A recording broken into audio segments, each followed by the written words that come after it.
Okay, good morning, everyone. For everyone who does not know who I am, my name is Ty Loud, Tyra, whatever which one you want to call me, it's fine. It's nice to see everybody this morning here together. So we're going to start off with an icebreaker, okay? Because we want everybody in the room to, feel one another, right? So look around and see where you can go to, because I'm going to ask you to split up into groups. But these groups is going to be, having.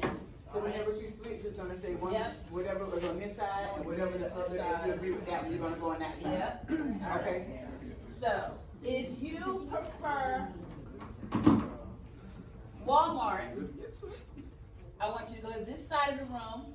If you prefer Target, I want you to stay on this side of the room. Me in the middle? That works too. And if you don't like this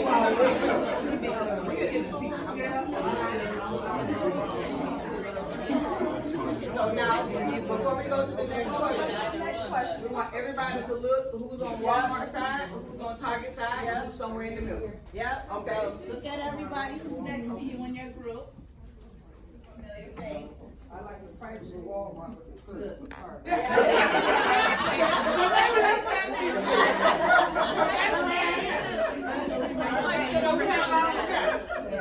So, when you spend your time, with yourself or something that you like to do, if you prefer to be outdoors, go to this side of the room. If you prefer to be indoors, this side of the room.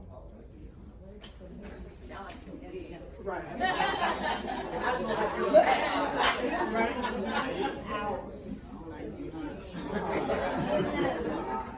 All right. If you prefer to be on the stage performing, go to this side of the room. If you prefer to be in the audience watching, go to this side. Performing, speaking, whatever. Yeah, I was like, what is he doing? I'm gonna go wait till the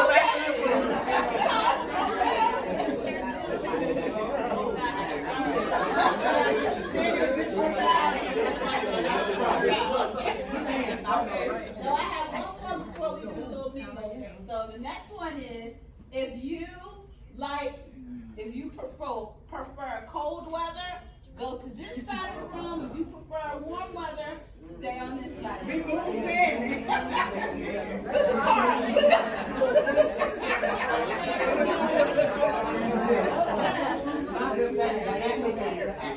All right.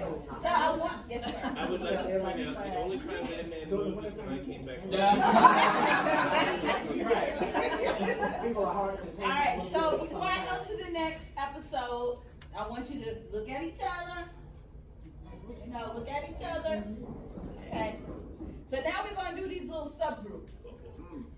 Okay? If y'all want breakfast, come on in, ladies. So, I want you to talk to each other, and I want you to ask each other, what is the birth month that you were born? And I want you to ask one another, and if you have the same birth month, I want you to go to a little subgroup.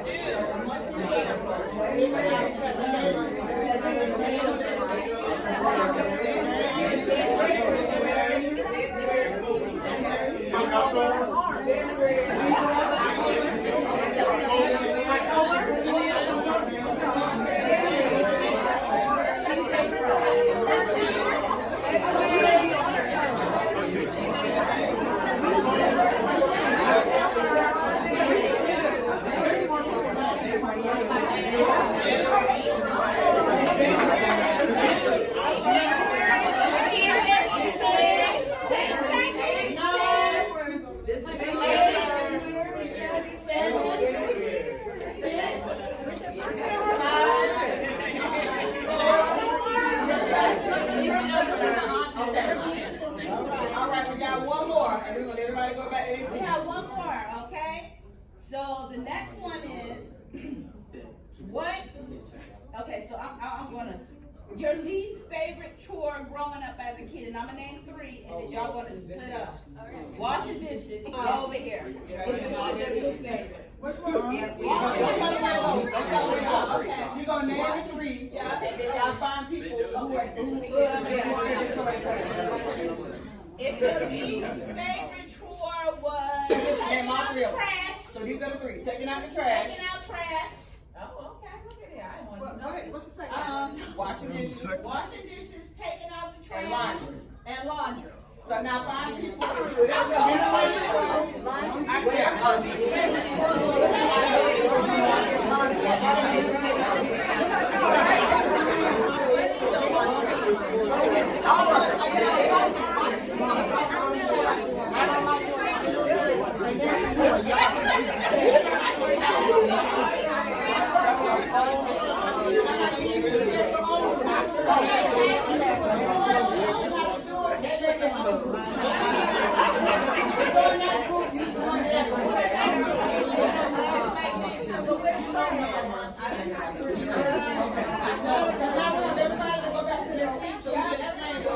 How we did that because we wanted you to,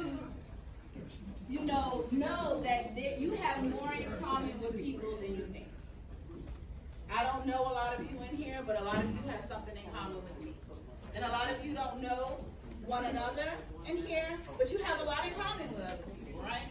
So that's what this today's meeting is. So we're all in this room together. As you see, nobody is sitting in the front of you. We're all mixed in among you. The only people who will sit up here who are doing presentations, but we will be sitting in with you because we are all together. And we're gonna do this all together. Everybody in the rooms, we are all leaders, and we all lead our communities, and we all take part in what is going to happen. So that's why, I'm excited about this day, and I just want to say I'm excited to see all these beautiful and handsome leaders up in the room. So thank you so much, and I just want to shoot it over to you. Okay. And so also to segue off of what Tyra just said, the reason we did it that way is we wanted you all to realize that together we can come up with solutions. So whatever the problem is, whatever we come up with, if we talk and communicate, we can always figure it out. So we don't always have to agree, but that's what compromise is, and that's where solutions come from. It's not about being right or about being wrong. It's about doing what actually is best for everyone. So we got one more activity that we're going to do that's really brief, and then we'll actually start to do introductions to of the speakers and what the day is actually going to entail. So at your table, I want everybody to add up how much experience you have dealing with children. So add up the years. So we got 1 minute. Let me get my stopwatch together. Let me in this smartwatch here. Thank you. So she's gonna start counting. We got 1 minute. We're gonna tally up the years of experience we have. So here, I can do somebody. 24. 28.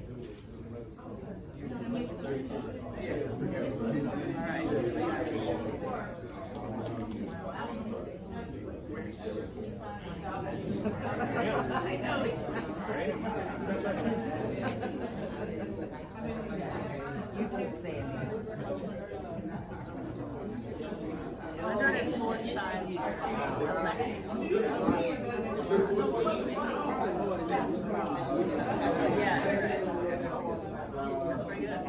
I started with my oldest child. Okay, Tina's gonna let me know when it's time. Almost 48 seconds. Okay.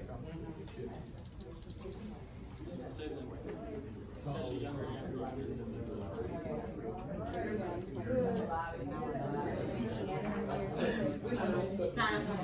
Okay, so that's time. We're gonna start with this table. 14 years. The second person writing on the board, y'all. Okay, over here. 185. Okay, at that table, how many years together? 50. 95. 50 years? 95. 95. Oh, yeah. Plus 52. At this table, how many years? Okay, I'll come back. At this table, how many years? 145. talking about too much. 81. And the gentleman in the chairs?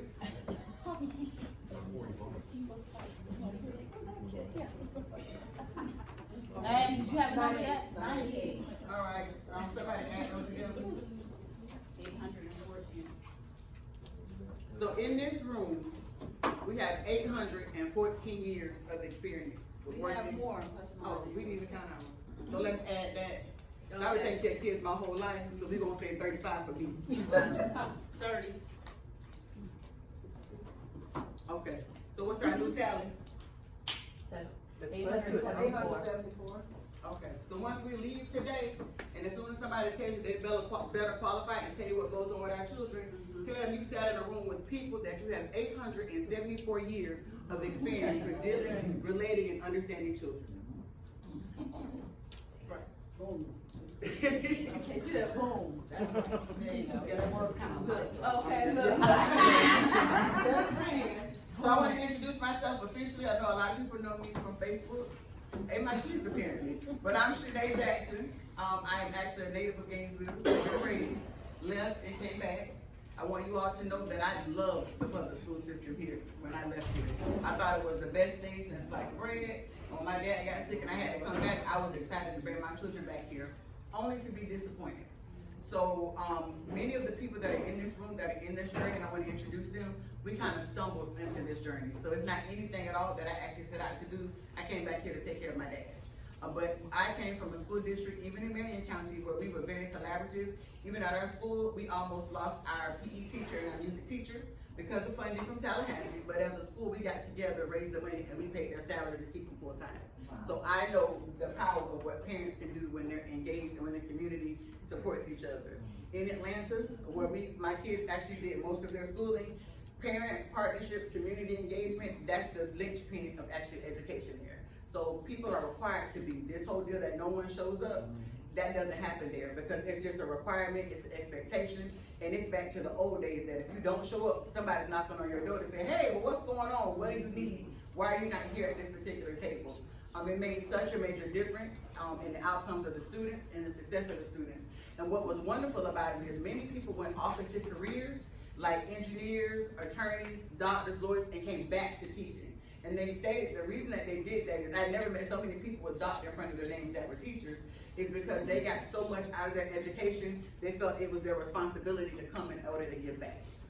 So for me, that spoke volumes. So I started to show up in particular rooms, not saying much, but just wanting to help and to bring that culture here of what we saw because that's what was normal. In this journey, I came across board member Tina Serkin. I'd like for her to stand up, and she was a member or the co-founder of the Alachua County Education Task Force. Oh, I'm sorry. So we're gonna go back and do it, I'm jumping ahead. We'll let it So what we'll do is we'll allow them, I went over the slideshow, but I'll be honest, it was in the middle of the night and I was half asleep. So they're gonna have to guide me through this. And I want to say that before we get started, I don't have all the answers. I don't know. I know some solutions. I can tell you what many of the problems are. None of us have all of the solutions and none of us have all the answers. We're gonna stumble on this journey. We're not gonna always get it right. But if we keep the same focus to learn, to go together in order to do what we need to do and stay the course, we'll get it. We'll fix it. We can't be short-sighted. We can't keep being reactionary. We have to get to a point that no matter what happens, we actually stay the course.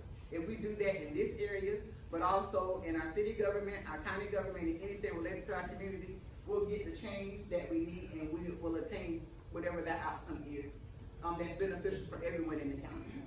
So we'll let them come up and start. I'm moving out of the way. All right.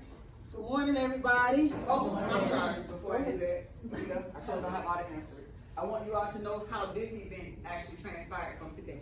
I left out there. Okay. So the way this event came about was this actually today where we're in this room, we did an open letter to the Alachua County School Board that had very specific dates, and we're going to further detail in that. The reason we did that open letter is because for the last few years, we have been trying to engage with the school board. We've been trying to change outcomes. When they actually get into the presentation, they will actually go into further detail what those outcomes are, what the data states, and why we have been pushing for so hard.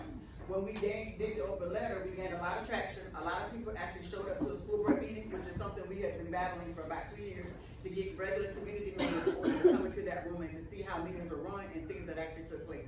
And the feedback that I got was people wanted to show up, they've always wanted to be involved, but no one knows what to do. And many people, I always use Carla Miles, I don't know if she's still in here. She's a person that's fully engaged in the community, and she herself did not know things were that bad until she showed up and she actually saw it for herself. So she knew it was bad, she knew it was issues, but she had to come see for herself just how bad things really were. So now I think she's more of an advocate than I am. So that's how we got here. So in response to that, because I try to respond to the feedback of the people, is let's get people in the room, let's share what we have, what we know, and why we're pushing. Because we empower people with information, it's easier for them to go share it with other people, and it's easier to stay the course as we go on this particular journey. When I stated that, Larry, who always comes saying, this is Pastor Larry Green. He is here representing one of the sponsors, which is the Alachua County Human Rights Coalition. He's always like that. When you're ready to do something, call me. When you want to do the next movement, call me. And he is a person of his word. When he states that, he always takes things and he puts it into action. So it's not that empty deal and you keep going. So each time something is happening, he's been right there to try to help coordinate space, to get things in order to be able to come together. And then he fights for many other things. They can go into further. Then we have Tyra. Y'all probably know Tyra. She loud just like I am. Her passion is for a city and the things and the disparities that are coming. She is here today because it all starts in education. So all the other things that frustrate us and we're upset about, it starts here. Then we have Tara. Yeah. Okay. With Tara Michelle, even with her, so she's looking to find that particular niche to help whatever needs to be helped. With her education is important because she knows what she got from that particular education. So mindful. Greta Duval, like I said, Carla Miles, when she saw what was the need, she stepped up. And she was like, I got this, we're gonna do that, these are the resources, this, and I want to be mindful of that. So even when you're stating those, I want to thank Nquanda, and she don't know that, but Nquanda was actually a mentor of mine when I was coming up. So I grew up right where Fletcher's is. If you jumped that gate, that was our house. And from there, it was Lake Road, it was Sugar Hill, so there's a good to live in, I've lived in it. But we always look forward to going to the William Enter Johnson Center. I learned a great deal about our heritage and things. I learned a great deal, and I was greatly empowered. Another staple in this community that people don't realize is United Church of Gainesville. I went to an after-school program at United Church of Gainesville. So the way that I was identified for gifted in second grade, it wasn't at school. It was the after-school program that I actually went to who identified that, who went to the school and helped and assist. I want to let you know this before I leave. This reason this is so personal for me is not even just for my children, because I got them. If you know me, I'm going to war about mine. I don't care if you don't like it, you can say what you want to say, you don't control my narrative. But I need people to know and understand, I did not have my parents. My dad went to federal prison when I was 8 years old, and my mom is still addicted to crack, but she started when I was 5. So I am a product of the crack epidemic. The grandmother that raised me, I was 20 when she passed away. That's who raised me. She was 97. Or at least we think so, but she decided not to be older than 77 for whatever reason. So I get frustrated when it's a personal frustration for me when I hear people say, well, it starts with the parents, it's the parents. I'm an example of what happens when the community wraps themselves around students and makes sure that they're important. I have a brother who went and did 10 years federal prison. He was wrapped in this community until he got to high school. He was a magnet program student. He was an honor roll student and a gifted student. When he got to high school, he was a young black male, and he was just coasting. My brother didn't smoke a blunt until he got to be 18 years old. He didn't get wrapped into anything because there was nothing that was there for him. There was no push. I need people to understand too, not even just me who didn't have my parents. All of my classmates that got college degrees, our parents couldn't push us to college because they had never been. We are all first generation college graduates. They couldn't fill out a college application. They couldn't tell us to go on a college tour. That was done at Eastside with Dr. Marie Herron. That's how we learned those particular things. So I want you to take that morsel of information with you to understand whenever your mind tells you, well, we need to blame the parents, it's the parents, there's too many children in this community that don't have parents. So we can't stay and cast them to the side because that's not their fault that they don't have parents. But it is our responsibility to make sure that as a unit that we are whole. Because if we don't, we are only as strong as that weakest link. So now I'm back.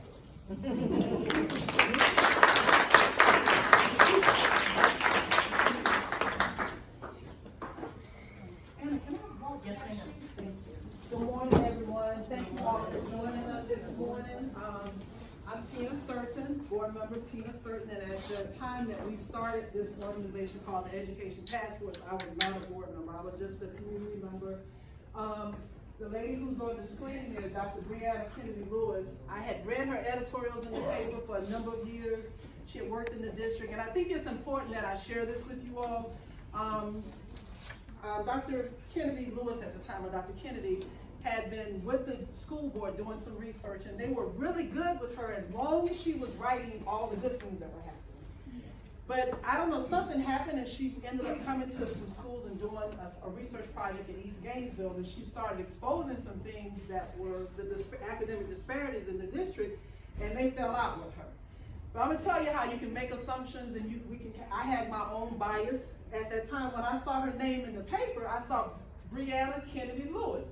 So all the Briannas I knew looked like me. I didn't know the Briannas that looked. And so for like 2 years, we sat in the same boardroom, either on the same row. We sat right next to each other, didn't even know, I didn't know it was her. But I always liked her letters that she was writing, and I always followed education issues. But at any rate, she ended up falling out of the good graces with the district because it wasn't that she was being critical of them, she was just pointing out the disparities and that they needed to do better. So she was going to be leaving the area, and myself and a couple people that knew her, we were pulling her in a lot of different directions. Mike Powell and those wanted her to do something. Because she was a gem and a resource in this community. So I asked her, I said, well, Brianna, why don't you do one thing before you leave? And we can invite everybody to that particular meeting. So this particular Sunday, she decided Sunday was the only day that worked with everybody's schedule, it seems like. It was Sunday, October 30th, 2016. So I'm gonna tell you how vindictive the folks that work at 620 East University are. When they found out that she was going to do this workshop with the community, this community data workshop, they went to her dean and preempted her out of Norman Hall. So in less than 48 hours, we had to find another location to have this particular event. And someone that she knew over in the computer science engineering building, so we had to move from Norman. Mind you, we already advertised the event's gonna be in Norman Hall, the room and all that stuff, and got all that. We had to go then tell people we're gonna be in the engineering building, which didn't have parking accessible anyway. But anyway, long story short, we got together that day and we had about probably 45 people in the room that day she did, and out of that 45 people, there were a group of us that decided to use what she taught us to do. She, in essence, was how to make public records requests, how to go onto the Florida Department of Education website and the Office of Civil Rights website to download and to gather and compile student performance data, suspension data, just anything that they collect on students in our county. And we can compare it with our county and here, Alachua County, between schools, counties within the state of Florida, other areas. The Office of Civil Rights has places all over the United States. And so out of that particular group, myself, Dr. Ann Katurba, and Quana was in that meeting. There were a lot of people that meeting. Diane, I think Dr. Roberts was there. But we formed a little data group. We kind of broke up because we wanted to keep going.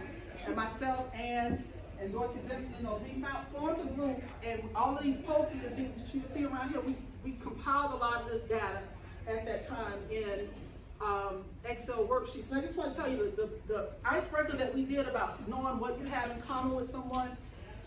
You may not know anybody, we have more in common than what we think. Ann and I met, we didn't know each other, but we were both trying to get information from the district. They would give her some stuff, I didn't have the stuff. Diane said, I know somebody who has working in the after school program, she has a lot of data. So we played phone tag, and Ann and I finally connected. She had info that I didn't have, but my information complemented what she had, and a partnership was formed. And we've been working together ever since then. So it's a long ways to get to this point right here, but we started to call ourselves, we had to come up with a name, and I don't name anything. I'm not creative, they'll tell you. So I said, why don't we just call ourselves the Alachua County Education Task Force? And it kind of stuck. So we just, for short, called ourselves ETF. And after we did our first data compilation, we ended up, United Church of Gainesville invited us to come over. We were expecting about 20 people.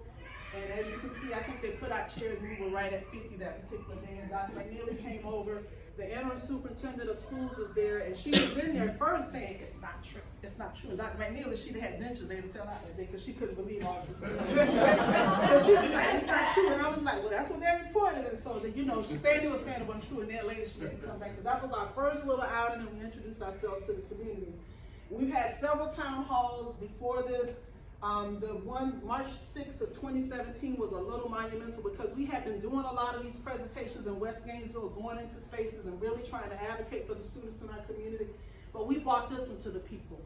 It was at Mark Carmel. I called Pastor Dustin Williams and he allowed us to come over to be with him. The last one that we did was right leading up to the campaign, and I don't know what was wrong with us that particular day, but we had this in June 4 breakout sessions. We won't have breakout sessions today, but we've done this. So we did all that to say we've been doing this work on a small scale, just a small group of citizens. And since then we've added some new people. We have Carly Simon, who's with us now. We have Courtney Simmons. Courtney, is it Thurston Simmons? Simmons Thurston? Courtney Simmons. Courtney Simmons, we just call her Courtney. We have Julie Crosby. Shanae's with us. And Quanda is with us. Like, so I got like all these people that are kind of like we're with us, and when we call them, they come. So I want to thank each of you all for. I called Shanae because I knew we were doing this equity plan update, and I needed people in the room. I know how I uplift Dr. McNeely when she was the only one on the board, and I would be in that room. After they fired Dr. Roberts, the room was really full when we were leading up to that termination, but myself and Dr. Smith, Pastor Carl Smith from Greater Bethel made a commitment to kind of go and continue to be at the meetings.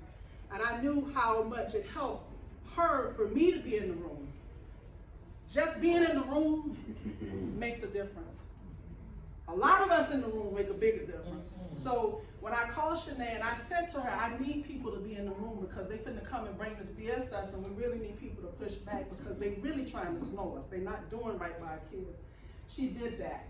And so I thank you all for coming. We have a little data workshop we're gonna give you, and I don't want it to be overwhelming, but we wanna share to you all because if you don't know the situation of how things are going here, it gives meaning to why you're here.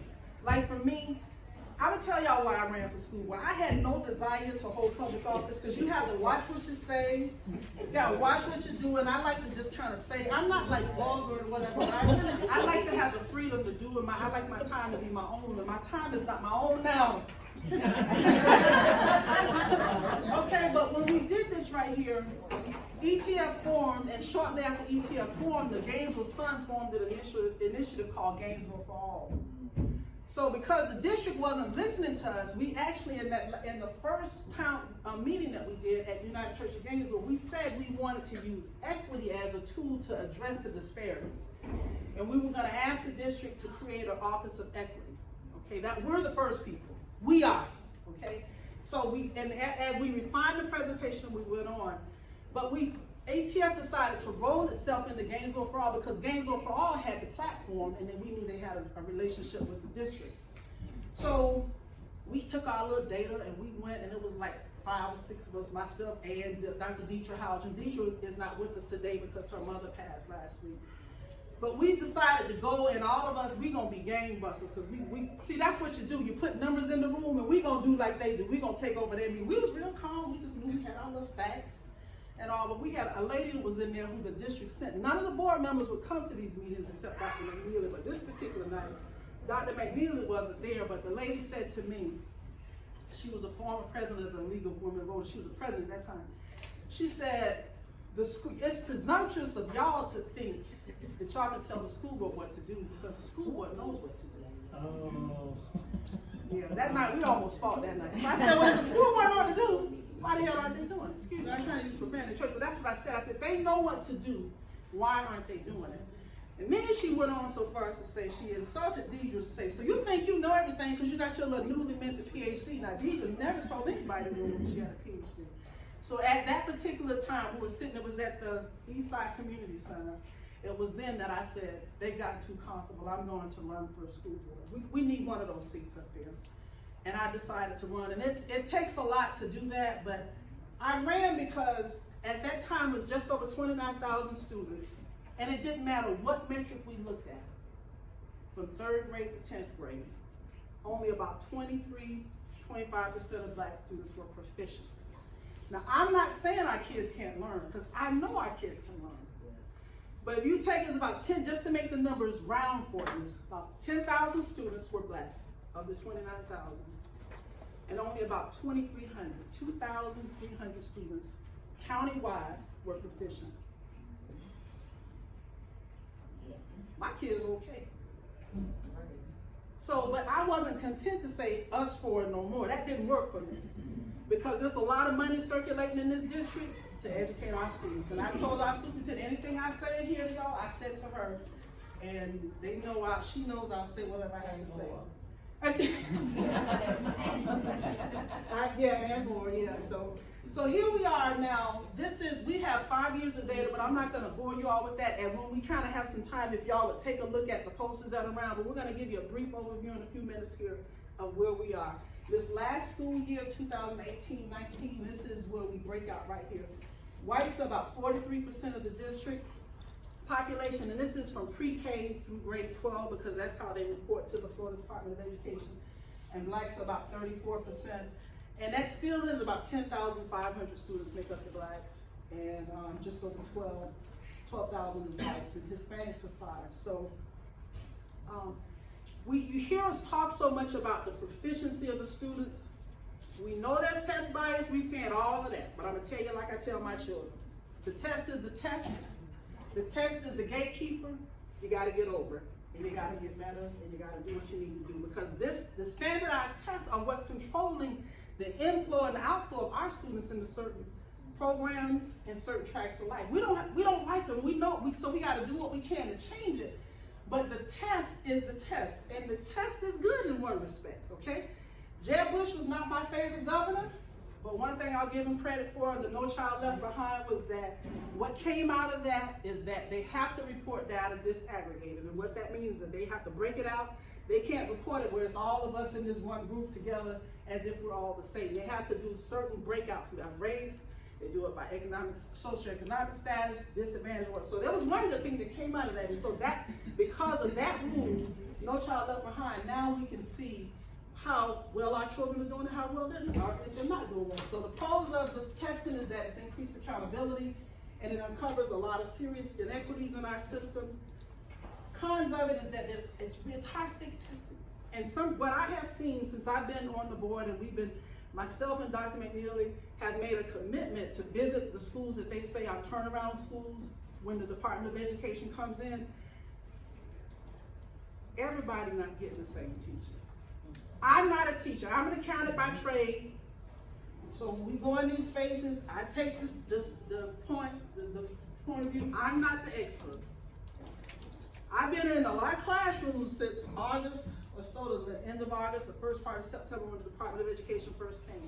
And I have seen 3 classrooms, where there has been very good teaching. Wow. One class, Dr. McNeely can confirm to you, the Department of Education person who's here reviewing, he said, you almost need to take them out of there. But if you're gonna leave them in the classroom, you need to write them a script and they need to follow it because they're not teaching them. Wow. Am I telling the truth? Absolutely. So I've been saying, and I said to Ann, I've said to her and folks at ETF, our children are not learning. They are not dumb. I know they're not dumb, but there is more to this. I think it's intentional that they're not teaching our kids. So I've come away from that almost confirmed in that belief from what I've seen. And I've been in a lot of these classes. I've been to Williams, I've been to Ottawa, and I've been to Lake Forest, because those are the schools that are on the turnaround and they're getting frequent visits from the Department of Education. And the way those visits run is that we break up into teams. We start out initially, the principal and AP giving an overview of what's happening. They give us data on what the school, they share that with the Department of Education. Then we break up by teams and we go 3rd grade, 4th grade, whatever classrooms they say they want to see. And we go in those classrooms and we're observing. And like I said, I hang back. I'm an accountant by trade, but I do know good instruction. I've been in a good classroom, and like Shanae, I had a good schooling experience in this county. So I know what good instruction is, and I've only seen it in 3 classrooms. saw 2 at Williams and 1 at Lake Forest. 2 at Lake Forest and 1 at Williams. Now I'm gonna say that again. 2 at Lake Forest and 1 at Williams. And that young lady at Williams who was teaching, she teaches 5th grade. And I'm gonna tell you, she was laying it down. The Department of Education told the AP at Williams, I wish we could clone her. You need to clone her all up and down. I've been in a gifted class at Williams. This lady was teaching major students, and she was doing a very good job. We went in the summer. I was at Lake Forest the other day, and the guy was not doing very well. So I digress.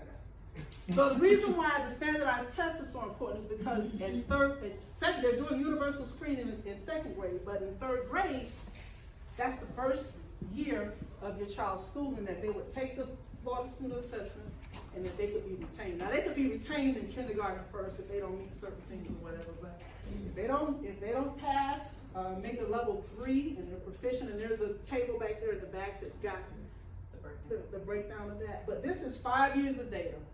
The blue line is the percentage of satisfactory for white students. The orange line is the percentage of satisfaction for black students. And so we started looking at 2014-15 school year. You see there's about 73% of the students that are white are proficient in English language arts, and just about 27% in the 20s, high 20s of black students. But do you see that large difference in the color of the bar graphs? The difference between the blue and the orange is what is defined as the achievement gap. That's what they give it that. And Ann and I, we're trying to reframe this, and we want to really start some difference. It's a difference in proficiency level achievement, but we really want to say it's a difference in opportunity. If you're not getting good schooling, you're not getting good instruction, you're not having the best teachers put in front of you, best leadership staff, you don't have the best expectations, that's an opportunity. I'm missing the opportunity that you have. You're performing better because you're getting exposed to more better things. I'm telling you, at Williams, this is something here, and I went and I was appalled at it, and I've told the superintendent that I got to go back into that hallway. There's one hallway at Williams that was very dark, dingy, the floor needed to be mopped and cleaned up. Classroom was a mess.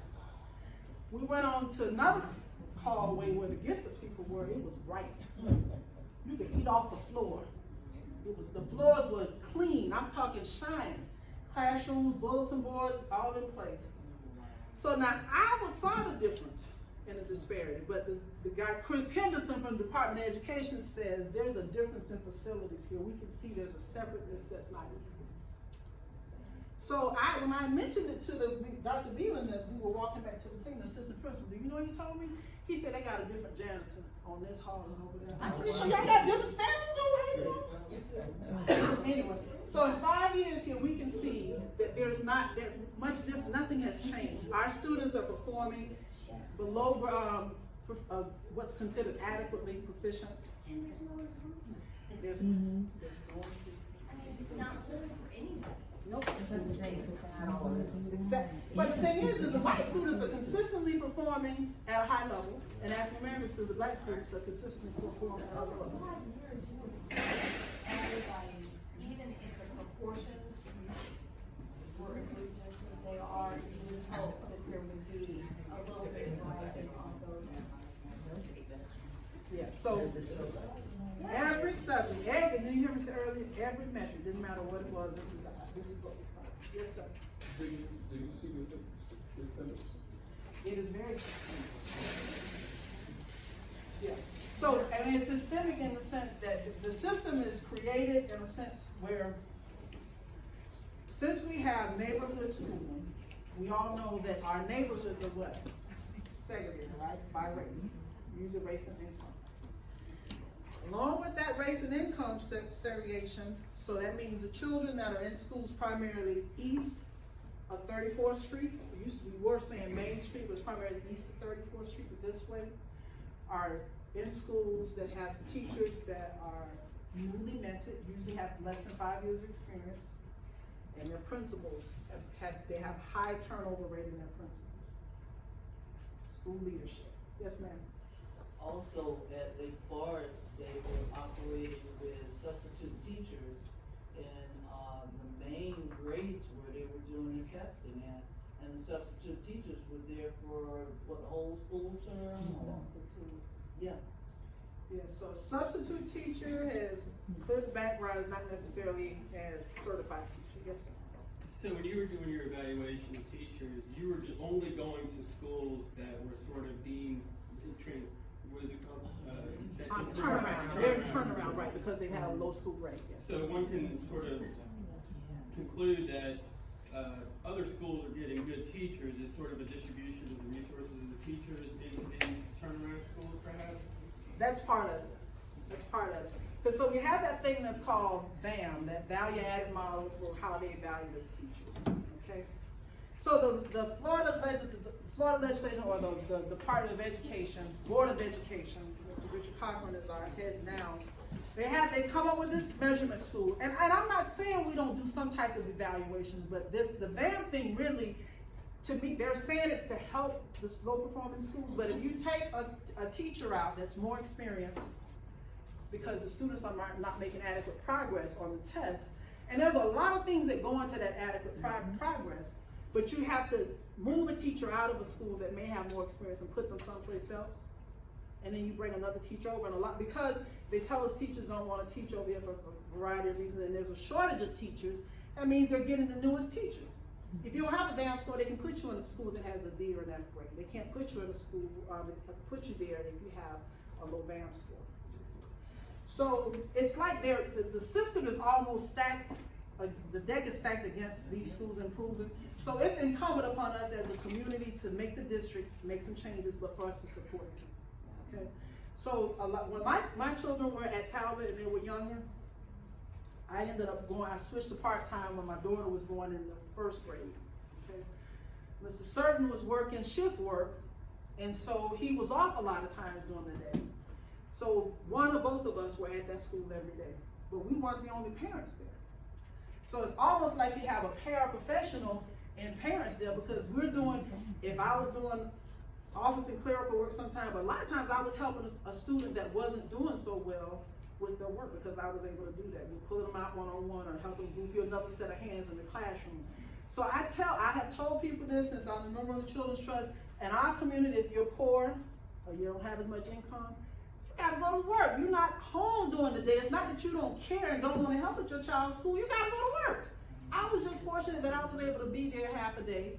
He was fortunate that he didn't go to work at 3 o'clock, so that meant 7 o'clock in the evening or 11 o'clock in the evening, so he could be there during the day, but every school didn't have that, so you got whole nother set of hands. Yes, ma'am. So the comments that the DOE reps are making, are they noting this in the reports, and if so, can we access the reports? So they do everything's not written down. It's kind of an informal type thing, and the principal does some stuff, writes some stuff down, but they come in once a month or every 2 weeks, depending on what status the school is in, but there's not a formal form that's done. I haven't seen it, but like I take notes, and the principal's taking notes, but there's not, and I think there's like the district staff that's supposed to be supporting the principals, those schools, they have something, but there's not like a formal thing. But if you're not doing what they tell you, when they come back, they do ask us. So they know, but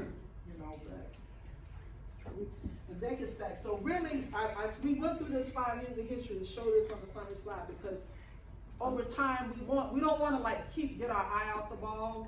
And it's a systemic issue, but what we're getting the response from the district is we tried a new program. We don't need a new program. We need a change in how you're doing things. Because they're spending a lot of money on a lot of things. There's no shortage of computer software programs and curriculum things that they're buying. It's how they're using the programs and the training and how they're interacting with students, and really just good instructions. This chart is a little bit hard to see, but what I wanted to show here is that it's a comparison of districts, Alachua County, with other districts in the state of Florida, so that we could see the percentage of satisfaction by race and within the county. And what we found was that Alachua County is usually performing, the white students in Alachua County perform better than the white students in other counties in the state of Florida, and the black students in Alachua County perform worse in the state of Florida as an average, and other counties in Alachua County. I'm sorry, other counties in Florida. So here, this is math where we are here. I'm sorry. So in Florida, in 2018-19, the overall average for white students proficiency was 67%, but in Alachua County it was 74%. And Collier County, which is affluent, and Dade County was 77%. For the most part, usually Alachua County is performing at or above the state average. Black students in the state of Florida overall 38% proficiency, but in Alachua County it's 29%. And then you see other counties, Broward County 44%. That's a lot better than what we're doing here. Not great, but it's still better than what we're doing here. Sumter County 57%. So I don't like to get hung up on the excuse when they tell us everybody's doing bad. Well, see, me, I'm like really, really competitive, and just because you don't want to be the best of the worst, but I want to be the best of the best. So for me, I'm always pushing to say, let's do more and let's be better. Let's be best. Because if we want our children to go, and they say everybody will go to a 4-year college. I understand that, and I agree. But there's some things you got to be able to do. You got to be able to read, and you have to be able to do basic math. Even if you're going to go into the 2-year AS or AA programs at Santa Fe, the skills, reading, as the commercial said, is fundamental. We can't get big past that. You have got to be able to read, and you've got to be able to do math at a certain proficiency. Our son is wanting to do the electrician apprenticeship. Algebra 1 has to have been taken either in high school or at the college level.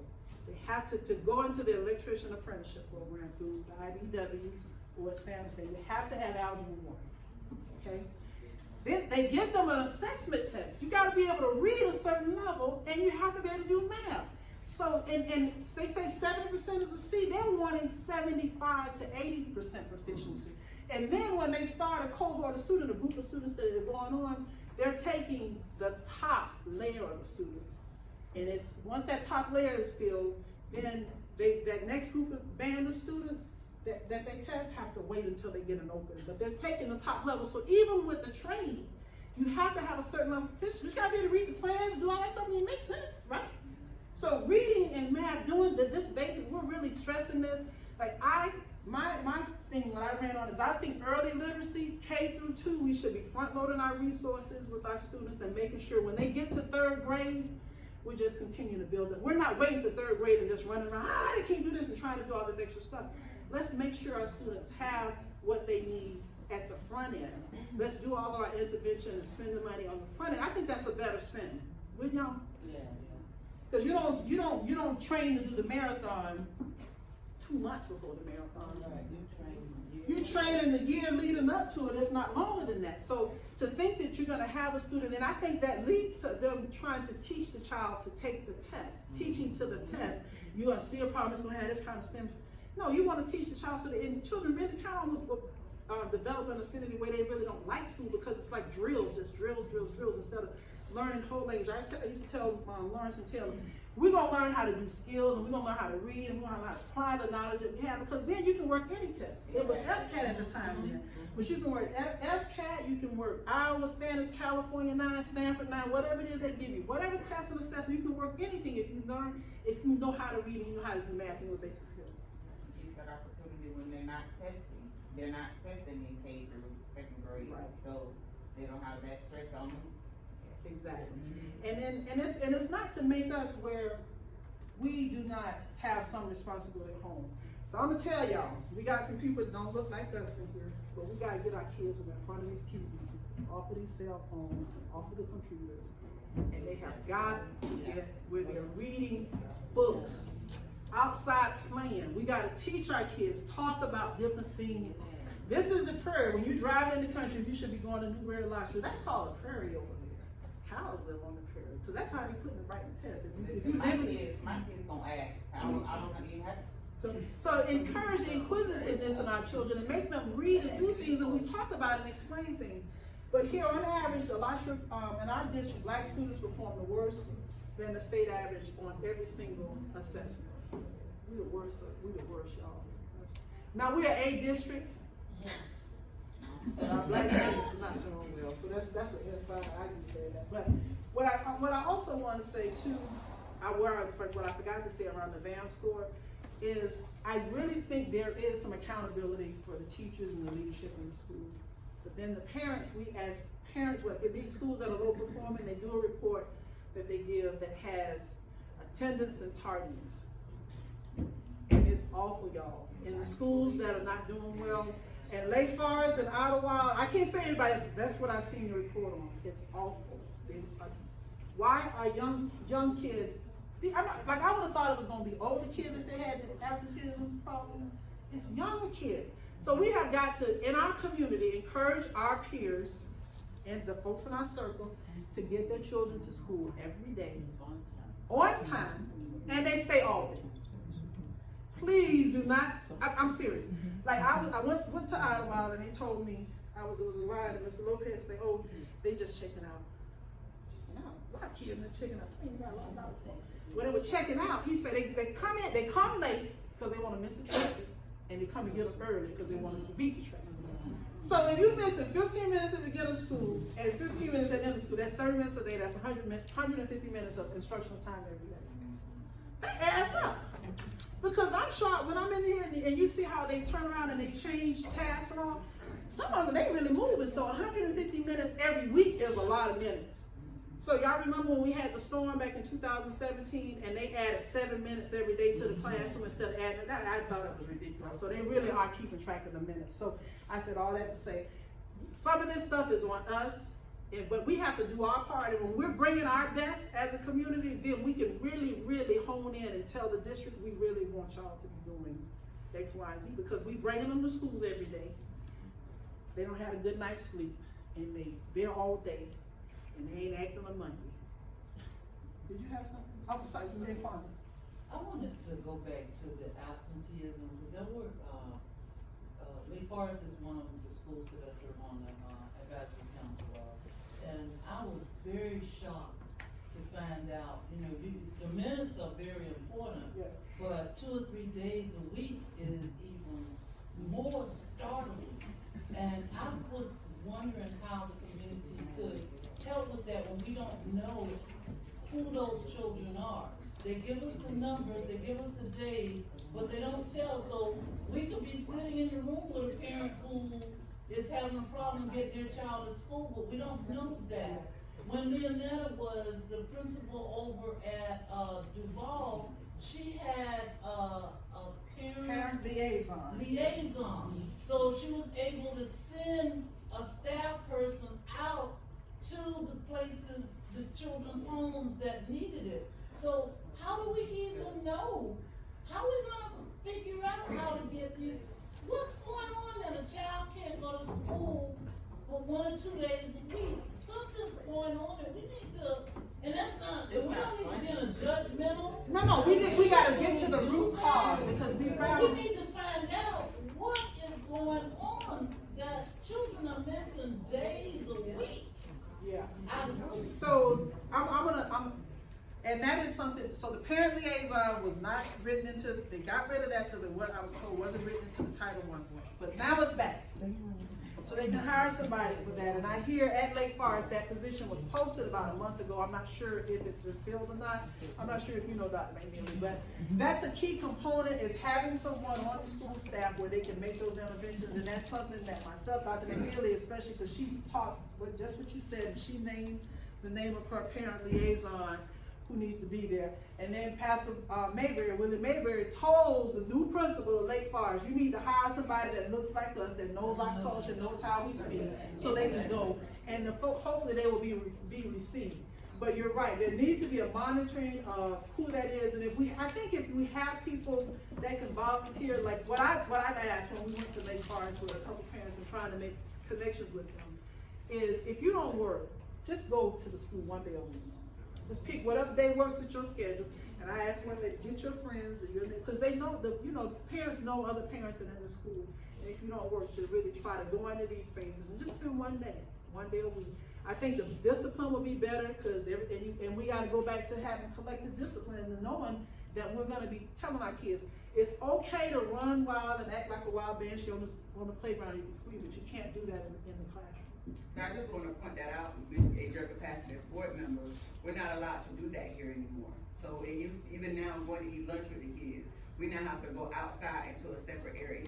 Now when it's going into the classrooms, then when they volunteer, parents that look like us are not allowed into the classroom. So when it pertains to offering that support, so letting people in the room know, those are something maybe we need to actually push for, because I agree that does help, but the schools are shutting us out, but then blaming us at the same time. Yes, ma'am. To speak on what Shanae said, when my son was going to Lincoln, he was having some issues, and I wanted to come in the classroom and see if there was an issue with what he was learning from the teacher, or was he not understanding. I was told that the teacher was intimidated by me, and that I could not come in the classroom and observe my child. Can I just, add to that? I agree, I've been told the same thing. Not only can we not go there, when we were coming up, sometimes you stay on task because mama might pop up. Anytime. Mama might pop up at any time. And so kids are, and they know that.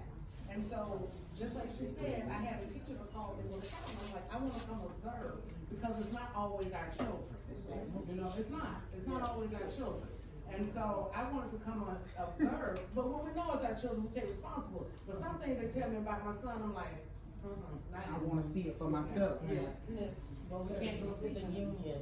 And that is directly, of the union, that's something that's in the contract, but I Is think. it a 24-hour notice though? I did that. They said that I had to give them 24-hour notice. They said I had to fill out a paper, a form to let them know what I was coming to do, and it came back that the teacher did not want me in the classroom. It's I teacher don't- discretion.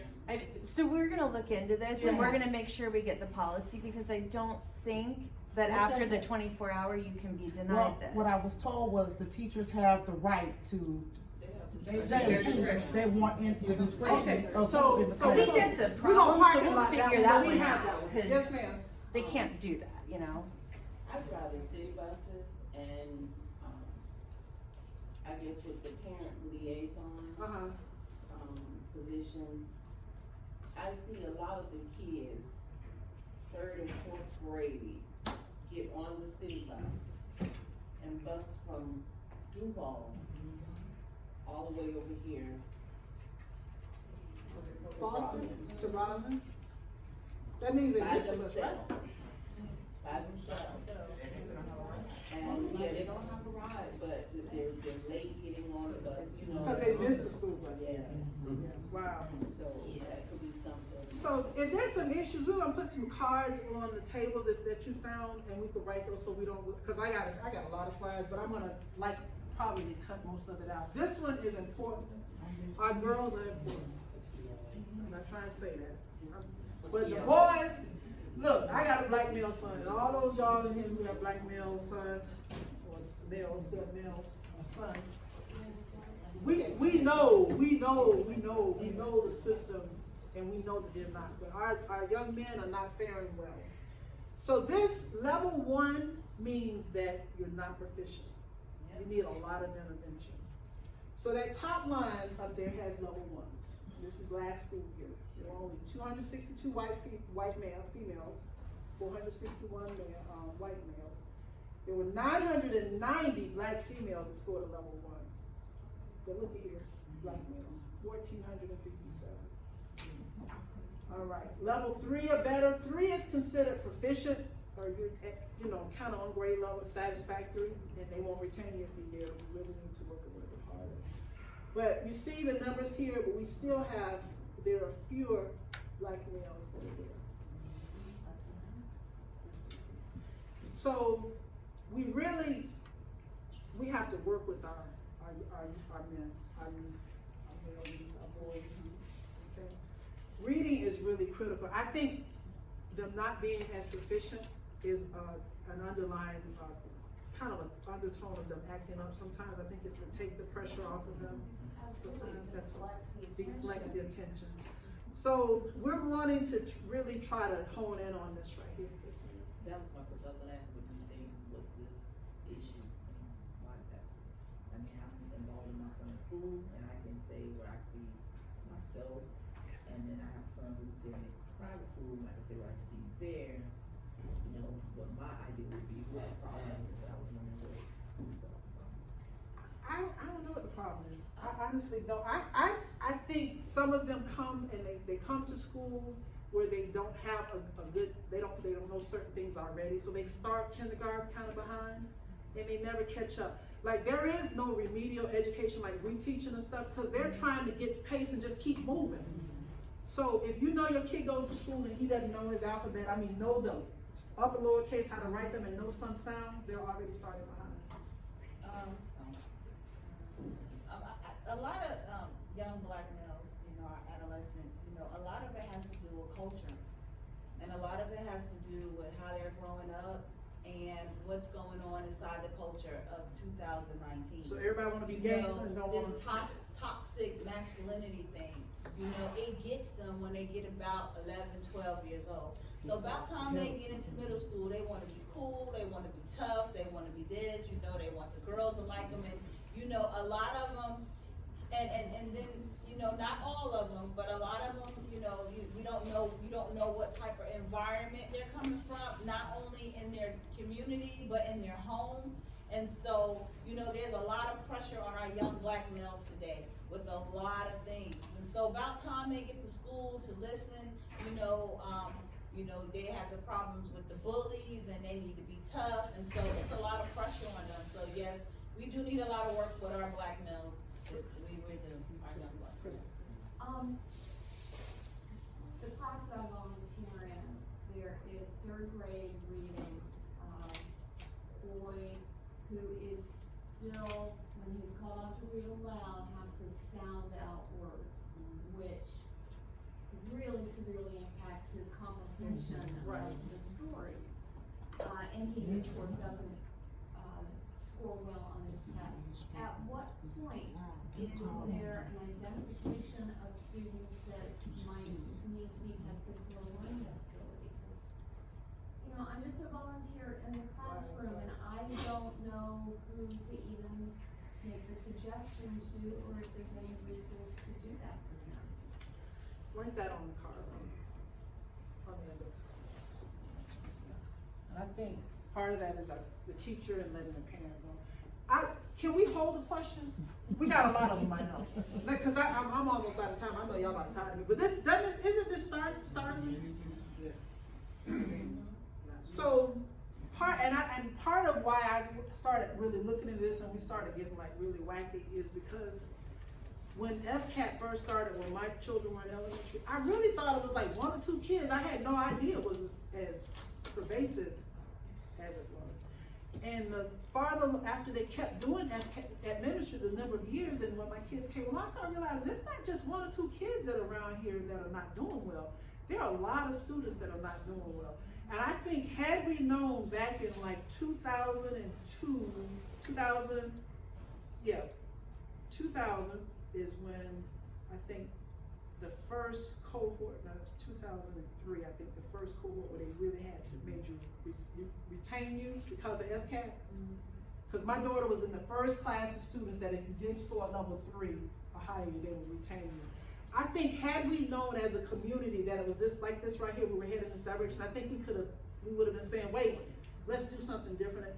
And part of it, there's a lot of money that's running through the school district. They get money for our children being here. Okay, so this is my philosophy, and I told my superintendent that the children that y'all disdain come with a lot of resources. They get a lot of money for our children.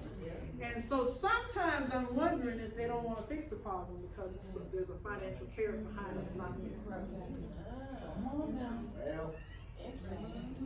All right, my uncle told me, I said, why are we dealing with these same problems? He says, Tina, me and Lawrence have a job because some problems don't get fixed. They both work in criminal justice.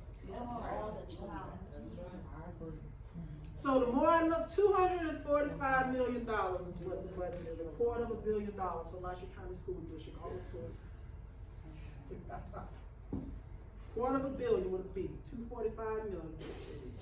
All right, there's a lot of money. Title I money, Title II, Title IV, UNICEF grant, TESA grant. Dr. Mills tell you she know. And I ask all these questions, and I get a lot of pushback. But had we known this, I think we probably as a community. So we got to come together, and there's a lot that we want to do. you'll probably hear, a little bit later about, reading initiative that we're really trying to push and to get going in our community, but we're gonna have to, as a community, push harder, and then we're gonna have to get in and be boots on the ground to help. Get training. There's a program called Phonographics that we're really hoping it takes off. They wanna use it in the after-school space, out of school time, to really show up the reading skills of children that are not doing well. I went and saw this program being used at Millhopper Montessori, and my colleague said, these people pay for that. I said, our children get paid for it too. We're not paying for it, but our sales tax dollars, our property tax dollars and all of that is going to educate our kids. So we're not paying out tuition every month, but as a community, we're contributing our tax dollars. And we should have the expectation that we get a good return on that. So here, this is level 5, and level 5 is considered mastery of a subject. 2008, this is a composite of grades 3 through 10. As you can see, white females are outscoring everybody in our county. 875 of them are scoring 5, 668 for white males. Black females, 77, and there were only 36 black males that made a 5. For all grades, 36 from grade 3 through 10. 36 total black males considered to have mastery. All right, level 5s here. So, and if you want to know how many that there were total, we have more than these are the breakdown. So 3rd grade only 1. So by grade level here, these are the males that were considered to have that had mastery of the subject. Total of 36. 1 in grade 3, 5 in grade 4, 5 in grade 5. I'm sorry, 8 in grade 5. And so on and so forth. And our district rails against charter schools, but the charters around here really are helping to keep them afloat with the children of color. They know how to educate our kids, and they're doing a really good job.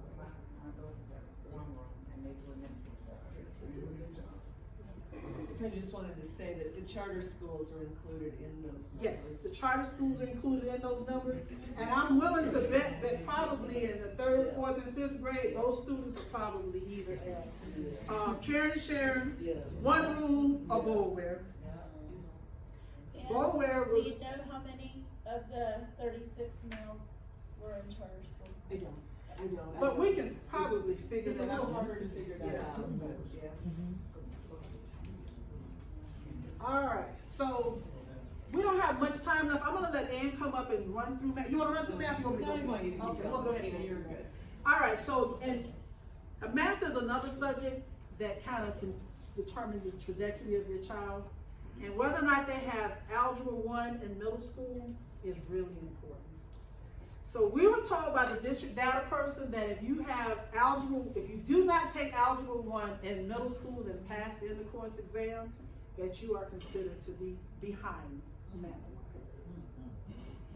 All right? So it is imperative that by 8th grade, you want your child, male or female, in Algebra 1 in middle school. And you want them to pass the exam, the end of course exam, so they can go into 9th grade with 1 credit already. And at their 1 grade level. And you have to I'm gonna just be honest, you have to push for that. Yes. Because my son, who's now 20, when he was at Bishop, it's a way that they like to do these kids' schedules and send them home and parents are not watching and just signing off, not paying attention. I literally had to go out there and tell them what my son would be and would not be taken when they tried doing his 8th grade year, and then when they switched him when he was getting ready to leave from the 8th grade and go over to 9th grade, because they're doing up their schedules and they're not even sending them home for parents to approve what they're doing. They're sending them home saying this will be the child's schedule for next year. It's like, well, hold on. What do you mean this is their schedule? That's not what I approved. So I had to go out there and fight to get his schedule changed. And springtime is a good time to make that, after the testing is done, like in May, to go to your child's school and meet with guidance to see what they're recommending. That's what I said. Let's see what you're recommending. And I did that in middle and high school for both of my kids. And then you wanna be cautious because, especially when you get to your high school students, because like you said, I went to guidance and she was telling me what she recommended for my son, which didn't include college requirements. So they all automatically dismiss our children from going to college or further education. And when I said it out, I told her, I said, I don't see any foreign language on here. He don't need any foreign language to graduate. I said, but he needs it to go to college. You right, they would tell you that. You know what I'm See, saying? you have to be educated as a parent, cause I had. You can't ask the guidance counselor, you gotta educate yourself. That's true, very true, I know the truth. On something. You do, and it is very good if you read the requirements and know math, foreign language, all of them. So what, the whole point of these slides here on math, we want our children to take Algebra 1, to be prepared. So let me back up. Right now, if your child don't know their multiplication facts, to be able to go like this right here, work on that. We got too many kids and counting on their fingers and don't know. You don't know your multiplication facts, fractions are hard to do. All right, I'm only saying this because I was at Lake Forest last week, and I got 5th graders, and this in the lady class who was really teaching. She's a good teacher, but she said the little boy told her, she said, "Are you telling me or you asking me?" He wasn't sure, but she wasn't making him feel bad. She said, "You tell." He had the right answer. She said, "You telling me, asking me?" So we really got to make sure we're building proficient. Yeah, he didn't have the confidence, but. Most black students took a regular math class in 8th grade instead of Algebra 1. And then they go to 9th grade and they put them in liberal arts math. Right. Okay, so now you're 2 years behind. And I'm telling y'all, liberal arts math is not an approved math course for NCAA qualification. So a lot of our children have high hopes and expectations of going to play in college athletics. And you have to get your clearing through NCAA and NCAA the mafia. I'm not gonna go into that. All right, Algebra 1 in high school has become essential a remedial course. This is what Jeff Charbonnet says. He is the data person. Well, so let's take him at his word, which we all know is true, but he said this in a board meeting. He said, if you're not taking it in 8th grade and passing it, you're actually getting to high school, it's remedial course. And I don't know if some of y'all remember, they used to have Algebra 1A and Algebra 1B. They were breaking Algebra 1 up into 2 years. All right, so this goes into what you all were saying. Know the regular high school diploma graduation requirements. We do want to know that, so that you, and if you, whatever aspirations your child have, if you know they want to go to a state university school, they want you to have 2 years of the same foreign language, so that you don't have to take 9 credit hours when you get there. That's important. That really is, and because we only have 6 periods, they've got to use their elective period to take Spanish or whatever their foreign language is going to be, or they got to do it through Florida Virtual School. So you've got to pass the statewide assessments test, the FSA with the 10th grade with the 3 or higher, and the Algebra 1 in the course exam. And right now we're not doing so good, so they have some other ways that you can, some concordant things if you want to. If you don't pass the FSA with the 3 or higher in 10th grade, you can take the SAT or the ACT and get these particular scores. If you don't pass the Algebra 1 end of course exam, you can take the SAT, the ACT, or the PSAT. They used to have, or you can take the PERT, can't take the PERT exam. Okay. And this is really critical because when you go to Santa Fe, college algebra is the one class that really trips a lot of people up. I'm gonna say Santa Fe, but it's really a lot of the state schools. And many of you all know if you don't pass a school or class at the state university level or the community college, like Santa Fe, state college level, by the second time, when you take it the 3rd time, you have to pay the out-of-state tuition fee. So that's 3 times as much. So this right here is really, really important because if you're already a person of little means, you don't want to be paying 3 times the amount for one class that you have. It's not if you don't pass it, even if you withdraw, get a W grade, and the 3rd time you register, you have to pay the out-of-state tuition fee. So we want our children to be prepared. I told my kids, I'm not sending y'all to school. Like they thought, my son used to say, he thought he was going for me. I have a college degree is what I told him. School is for you, son. School is preparation. And then he liked school, he was just lazy. He was lazy. And then I had one over here, she did what she was supposed to do and I didn't have a problem. But he fought, kicking and screaming. I felt like when he got his diploma, my name should have been on it. Wasn't because he didn't have, but I felt like I just had to ride him. So you have to know this stuff and we gotta hold our kids to that, hold them accountable for that. Like athletics was the carrot for us. Mike knows my son. He was an excellent basketball player, but he knew if he bought a seat home, he would have played. So from August to March, I ain't had no problems out of him. He was supposed to do. August to March, March they go to Lakeland. After March, it was on and popping, man. He didn't like me and I didn't like him because we had to really work on that. There's some indicators for success at the elementary level, at the middle and high school level. this is really important. It refers back to what we talked earlier about absenteeism and being in school. Receiving no unsatisfactory behavior grades in 6th grade. It sounds unimportant, but these are some things that research has shown that they're doing. Passing algebra 1 in 8th grade. High school indicators of post-secondary success. You'll hear us say, see, the district is glad that we have a high graduation rate. I want to know, what can you do after you get out of school? And as a parent, that's what you want to know. You want them to go, I want my kids off my payroll. I love them dearly and I'm prepared and we sacrifice. I feel like I've done what I need to do for my kids to have a good start. And I want them, I ain't trying to throw them out with the bathwater, but I want it eventually for us to transition. Mama paying less, y'all, mom and daddy paying less, and y'all. Because we want to live our best life at some point too, you know. But we want them to have less than 10% absenteeism. No more than one. Question, when you, particularly for the high school level and meeting the benchmarks, the testing scores they aren't received until summer. So how do we bridge that gap, particularly with kids that that haven't met benchmark, but they need some extra work? I'm not gonna get it from school. The parents are just getting informed, they not understand what percentage they miss meeting the benchmark. So how do we assist with that? I think you gotta look, in that case, if you look at an 8th grader and you look at what he's done all year, they have the Ames testing, the assessment, and you can kind of see where that predictor is of how they think they may do on the FSA. But I think also they have to do one virtual school class to graduate from high school. If you really think that they are gonna be not doing well, we gotta get them in that. But really some tutor, we really want to, I'm hoping with the trust we'll have some better, they call the boost group, better out of school time, and we can have some more tutoring and summer enrichment activities that's academic related. As in our community, we have got to get the spotlight on the sports and more on this right here. But you're right, the assessments, they don't come in until summer when the testing, That's not the only issue, the other issue too, just like you said, they get the testing scores, but we also get the grades for the students. The teachers are not putting the grades in Skyward and different software they're using in time.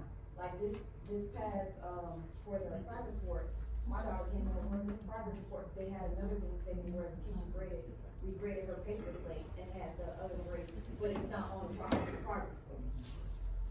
And that's been a continuous issue too. You talk to the curriculum, we're gonna make a note of that and see if we can do that as well.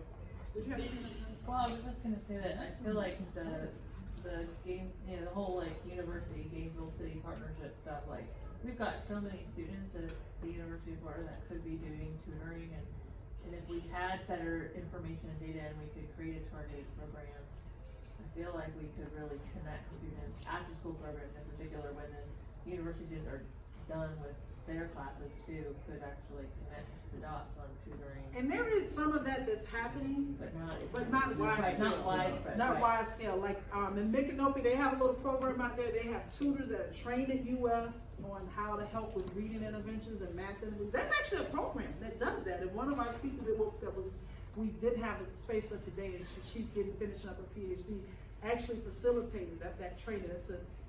They have a program that could do that. So you're right. I think with the Children's Trust, there's going to be some collaborations I've heard with that Boost group where they're going to be trying to do this type of thing here. In Duval County, that's something that they do in the out of school space in the summertime as well, after school in the summertime, where they have a lot of programs that are academic enrichment. I love sports, so when I say that comment about don't focus us on sports, I'm saying that because we really need to focus more on our schooling and make sure that we get that. Because and I tell people, I had a friend spent $50 grand on her daughter with volleyball. She told me that's on her American Express. I said, Stacey, you could have just paid for her to go to both of them to go to Florida, right? You could have just paid for them to go to Florida, yes, ma'am. Yeah, Tina, Dr. Karen Goldsmith and myself, we had a summer program, 2 summers, where we were helping those kids when the scores were coming late, and we saw some improvement, but of course you lose kids, so you can't follow up, you don't know where they are, and so that's a good idea for us to try to look at later. Yes. I'm gonna hijack her comment very fast, because she said the Children's Trust, that's a trigger point for me. Well, don't hijack it right now, let us get through. Hijack it in your time, let me get done, okay, I only have a few more minutes here. Just saying, we share that, I feel your pain. We are the crisis here. So we are the crisis, and I agree, and really what we want to, okay, they have 21st century learning programs. If you know anybody who's in 21st century, let's put some pressure on that program. If your child has one of those coveted 50 spots, please let them go every day. That's the first thing, because see, they're telling me they don't come every day. So they gotta be in the program every day. And then we wanna make sure they're actually doing academic enrichment, because that's what the program is supposed to be for. Okay, that they're actually doing that, but when we give them an out, when the children go 1 or 2 days a week, that's not good. So let's have them be there. So here, this side here, algebra, we got, don't want double arts math in 9th grade, we want algebra 1 done in the 8th grade versus the 10th grade. And we really want kids on track. Post-secondary success is our thing. That's what we're going to school to prepare for our future, y'all. It's not just it's not the babysitter. That's what some people may think it is. But it's a serious business, because if we can't compete academically, I tell people, skill set give you choices. Carla says she went and got a medical thing, but she's not even doing it now. But she has a choice about what she wants to do because she has a skill set. Can I just say one thing about math? Yes. You know, I do think it's a crisis because the PERT test went away for an alternative assessment. It's gone now for every kid. And that was, it allowed the district to ignore the fact that most kids are, if they're taking Algebra 1 in high school, they're failing the end of course exam at level 1. Our black children, 76% are failing at level 1. There's about 500 of them. So that's a crisis because we're not even talking about college readiness here. We're talking about high school graduation. Needing to pass the Algebra 1 end of course test at level 3. And right now, last year alone, there were 800 kids who didn't. And so Ann asked her what their plan was, and they said, we got to get the best teacher in front of the students. And so she said, is that being done? Well, we got to get the best teacher in front of those students. So their answer is liberal arts math, but that understand that that's at least 3 years behind them. They should be in 8th grade, then they're not in 9th grade. They're taking the liberal arts math, they're taking the end of course algebra test, and they're saying, yay, 500 kids took it and 22 passed last year in that class. You know, who's building cars? We fire everybody in the plant, wouldn't we? Yeah. I have a question for Dr. Paterba. Why is it with your stats, but yet we showed at the Gainesville Commission, Alachua City Commission just last week, the joint meeting that we had, the rates for graduation is so high. But so explain, so those citizens felt that we're doing excellent. Right. But yet your stats are saying, well, wow. that is the stats for this year, and there was a tremendous increase in graduation, 11 percentage point increase for black students from the last time was 18, just from 17. 11 point, that's amazing how they did that. But there's no more perk testing. But that's the point. There's no perk. It's no more perk. No, that's not even, okay. that didn't even come into play. No, but I'm saying that's what's going to be impacting. Well, yeah. You can fall in on graduation rates as to what's driving it and what isn't. Yeah. So I want to fall in on what's driving graduation rates. All kids got to do is show up to class. If they show up to class, they get a 50 on their assignments. And when they get a 50 on their assignments, they're going to get them to do enough assignments for them to get a D in the class. If they get an F the first semester, they're going to do just enough for them to be able to get a D to average those together for the year in order for them to get that credit. They also, what they do is they push kids. My son, I can go get him out of this room, he'll tell you how to friend that missed 128 days of class. They want to put him in a crop class for him to be able to get that particular credit. And even for the kids who don't fall into those categories, they move them off of the teacher's rosters, they put them on the rosters of the principal or the assistant principal, so when you run the numbers, they don't come up in the numbers. And if that doesn't work, then they push them out to like SciTech and to other schools. So I'm gonna tell you why those rates look that way. There's another component that we experience as well, is that if you put your child in the Florida virtual school, you sign a paper that if your child does not attend the Florida virtual school, they are automatically homeschooled, so they don't show up as a dropout. They game in the system. I just want to make an observation and a comment as well, and saying, but one, I've been sitting there looking at us going over stats and information, which to me, because I from a field of looking at a whole lot of numbers and stuff, and stats is really important so we can know where we're going at and what we need to know and so forth. But also, and I hadn't seen done just yet, but I'm late coming in, and you might have done and talked about it already. Some of the other current intervention plans that's already in place, and why aren't we making sure, like for instance, the one that the young lady just mentioned, with the Skyward and the parent portal, because I do tutoring, and I'm frustrated as the Dickens is the way I'm saying today, because every day I check my kids' parent portals, that Skyward portal, and every day there is no information but the daily information. How can the parents do what we're saying we want them to do if we're not using our current intervention plan? Because if we get this funds plan in here and we don't implement it and follow through with what we're supposed to be doing, what good is having something pretty on a piece of paper? Please, please, y'all, push for the Skyward to be used by the teacher every day. That will help with some of the intervention, because how can I know what to do? I go in the Skyward portion, I can't even pull up books for the kids that they have. If a kid should leave their worksheet at school or something, seems like you should have a connection to pull up the worksheet on school. Why is it that you got third graders all over the county, but when you look at their curriculums, they're all in different curriculums? What's wrong with that? To me, it's not a good implementation plan. Because when I work doing implementation, I write a program for people to do something, then everybody should be doing the same way of learning so that we can move forward and then we can possibly take out some of these problems we have. Because that funds program that we're talking about, if they don't use it and do it, it's just a piece of paper. Please, y'all, use the Skyward. If we can't get that working, we're not going to get anything else working. Because the Skyward, to me, is one of the best things out there right now that we can connect with the parents. And it ain't happening.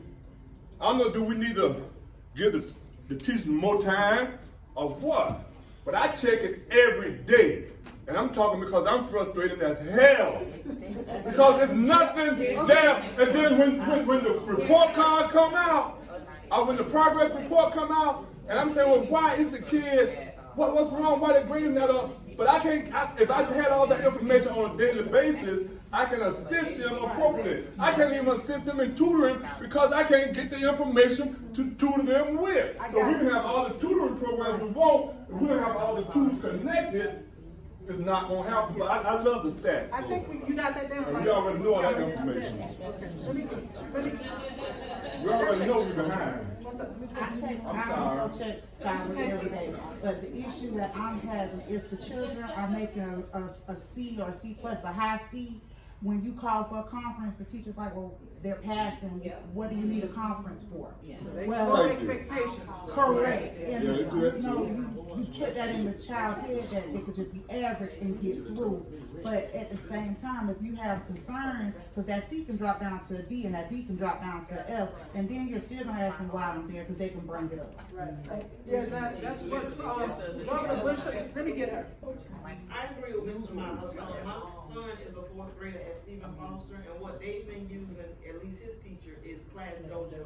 Okay. But still, that doesn't tell me what he's doing in class. That just kind of tells me overall that he was on task or the class was on task. It's not breaking it down and saying, you know, what. So you need more detailed information as to what the daily, what that was, okay. So we made notice of that. If they just use it the way they're supposed to use I it. agree.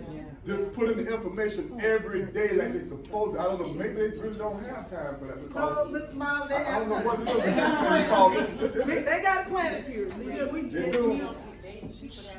Well, I can't tell. Well, what we'll do is, So this is real disservice to at the the end, kids. we're actually gonna be able to get into more detailed discussion while we're sitting around eating and things like that. If you have questions, on the card, you can actually put it on the index card, and you can just wait. It's not one of those things where you gotta wait and give somebody a question, but we just wanna do it at the end, so she can actually wrap up. But, and then then we get to the point where empowering you what to do and how to do it, and then at the end, if there's still questions and things like that, then we gonna really, y'all know, get into it. So this is the equity plan that the district put in. We asked the education task force wanted that, and they did part of what we wanted. The goals are so small, you can really step over them, but they're not even stepping over them. The first goal was to raise student achievement by, of black students by 3 percentage points a year and decrease the achievement gap by 3 percentage points. It take us about, it's 45-point gap, it take us over 15 years to close that where students are on par. Increase participation of black students in advanced courses and programs, APIB, ACE magnet program, dual enrollment by 2%. Raise the graduation rates for black students by 3 percentage points and reduce the discipline and out-of-school suspension of black students by 15% and diversify the workforce. Tina, did they take out the part about, minority, teachers, increasing those numbers? It's in there. That's in diversify the workforce. So it's very vague. That can mean anything. So, what we asked for, we wanted more meaningful participation and where the community would have some input in this. But we didn't get that, so the 2 committees were formed by the equity director, and these committees are by invitation only. Illegal. Right, so we have equity community advisory committee, which is like organizations and groups, and then they have a parent group, parents focus on equity. They meet twice a year. How are the parents elected for that committee? That's the $64 question. Write that on the card. We're gonna say we got that. That's what we don't. Yep. So our report card, we've run out of time. Things haven't, just take my word when I tell you and look at the slides that things haven't gotten better in 5 years. Even this past year, they started a magnet program, a lottery admissions thing where 25% of the seats are set aside to be awarded by the lottery. There was a small increase this past school year, and the one that we're in 1920. But what we have is that they pretty much have lowered the admission standards, and we're not seeing good outcomes. And the health program at GHS, which was one of the most diverse programs from the start, they allow some students to come in and have a level 1 in reading, level 1. That program is very challenging. The director of the program is pushing back because she's saying they're not setting the students up for success, which is true, it's setting them up for failure.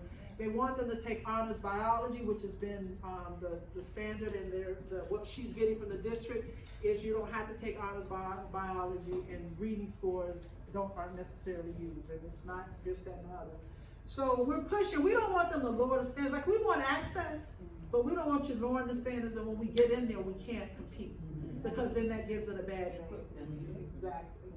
So black students are severely underrepresented in academic magnet programs at all levels, and that's because academic magnet programs, you have to be a high achieving black student, a high achieving student, and we saw that that's not the case. We have only about 12.8% of the magnet enrollment is children of color.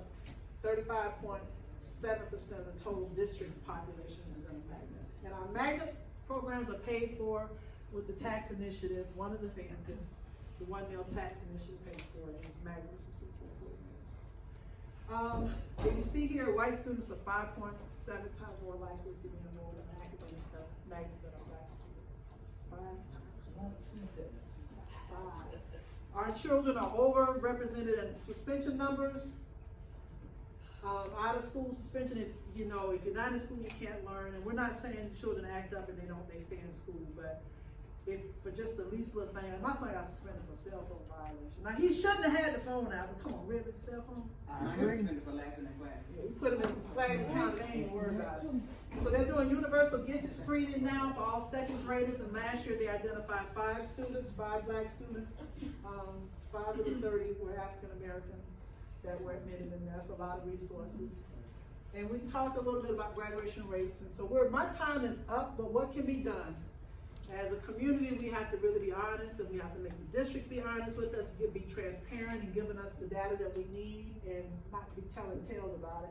We have to look at policies and programs here locally and nationally, which is what we're doing, and demand a greater transparency and accountability from our leaders. That's me, Dr. McNeil, that's everybody, the superintendent. The superintendent reports to the board, but the board reports to you all, as I told you all. We're elected officials, she's not elected, but if the superintendent has no vision and doesn't have a plan to correct these things, because the superintendent is charged with the daily operation of our district. As much as Dr. McNeely and myself and other board members may give input, if the superintendent does not change and implement the process or program, there's nothing we can do. One more vote. Did you have a question, sir?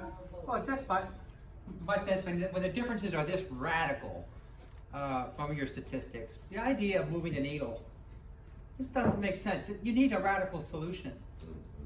Okay, that's all I would say. That's enough.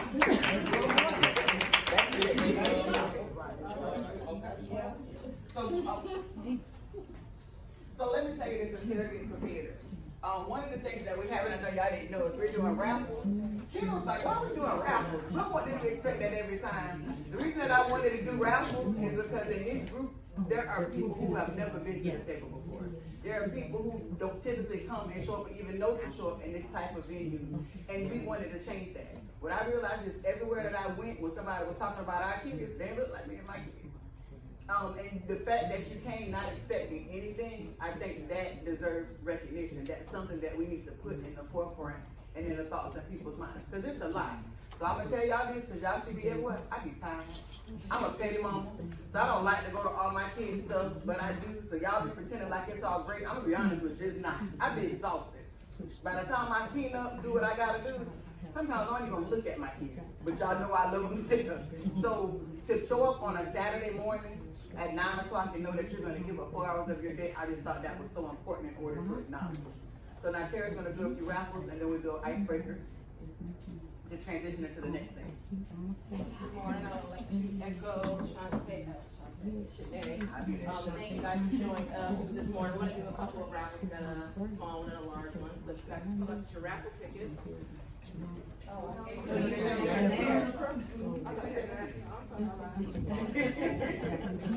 right, is Terrell Beard here? Okay.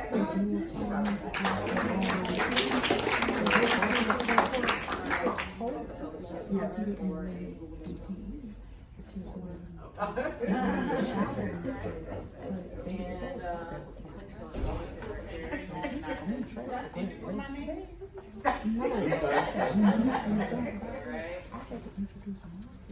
to his council. Marjorie Brantley. All right.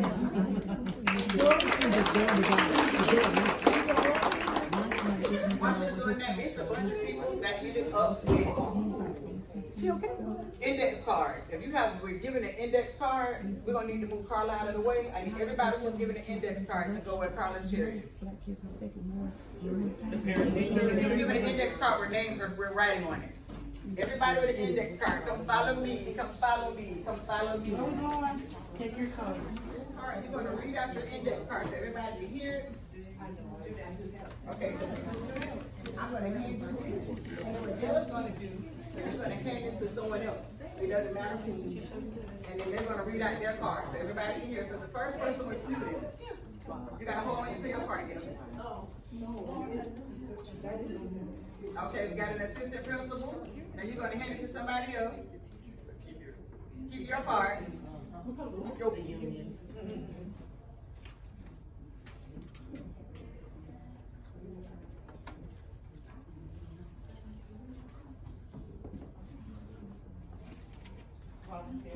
Okay, y'all don't have to pull it tight. We're gonna run out of time. So we got T teacher, I'm sorry, student, assistant principal, volunteer. Volunteer, where you going next? We got a principal. Principal, where you going?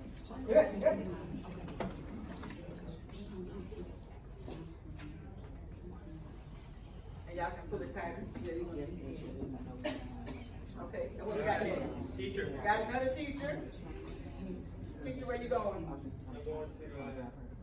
going to, And who we got there? I am lunchroom staff. A lunchroom staff. I love my lunch lady. With my peanut butter bars and my pizza.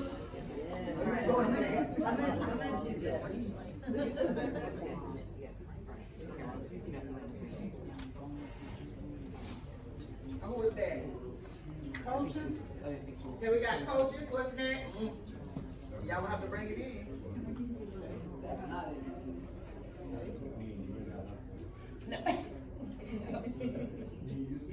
What we got there? Got a school board member. Yeah. And where you going with that? Y'all got to bring it in. Y'all got to come together. Bring it in.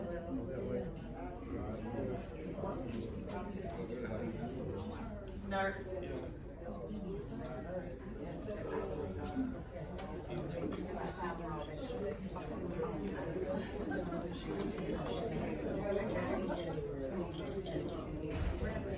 Grandparent, what's next? Grandparent, where you going?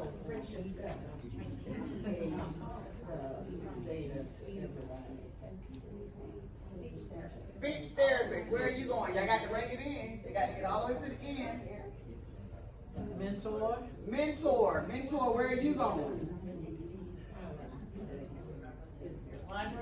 Librarian. And where are you going? How many more cards do we have? People that don't have strings. Front desk. Absolutely. Front desk. I gotta break it in. Raise your hand if you haven't gotten any of the strings. You got to walk through the middle. Gotta walk through the middle. Pull it tight. Pull it. I got to come in close. School resource officer. And who do we have last but not least? And teachers aid. Everybody's taking a peek at what just happened. As you all go back to your chair, it was purposeful that you all had to come in there and come together. That's right. It was purposeful for you all to see that we are all intertwined. So therefore, each person, each puzzle has to come together in order to do what we actually need to do. So the resource officer is not who they are without the parents are who they are without the students, the teachers, and so on. Everybody can go back to? Can I mention something? Yes. While we were doing this, I noticed that there was a lot of slang. And as we were pulling it together, it made it more easier for us to be able to work together. Absolutely.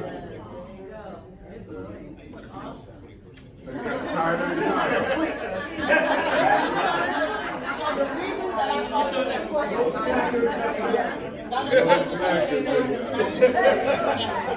Pull all the slack right out. You had to get tight.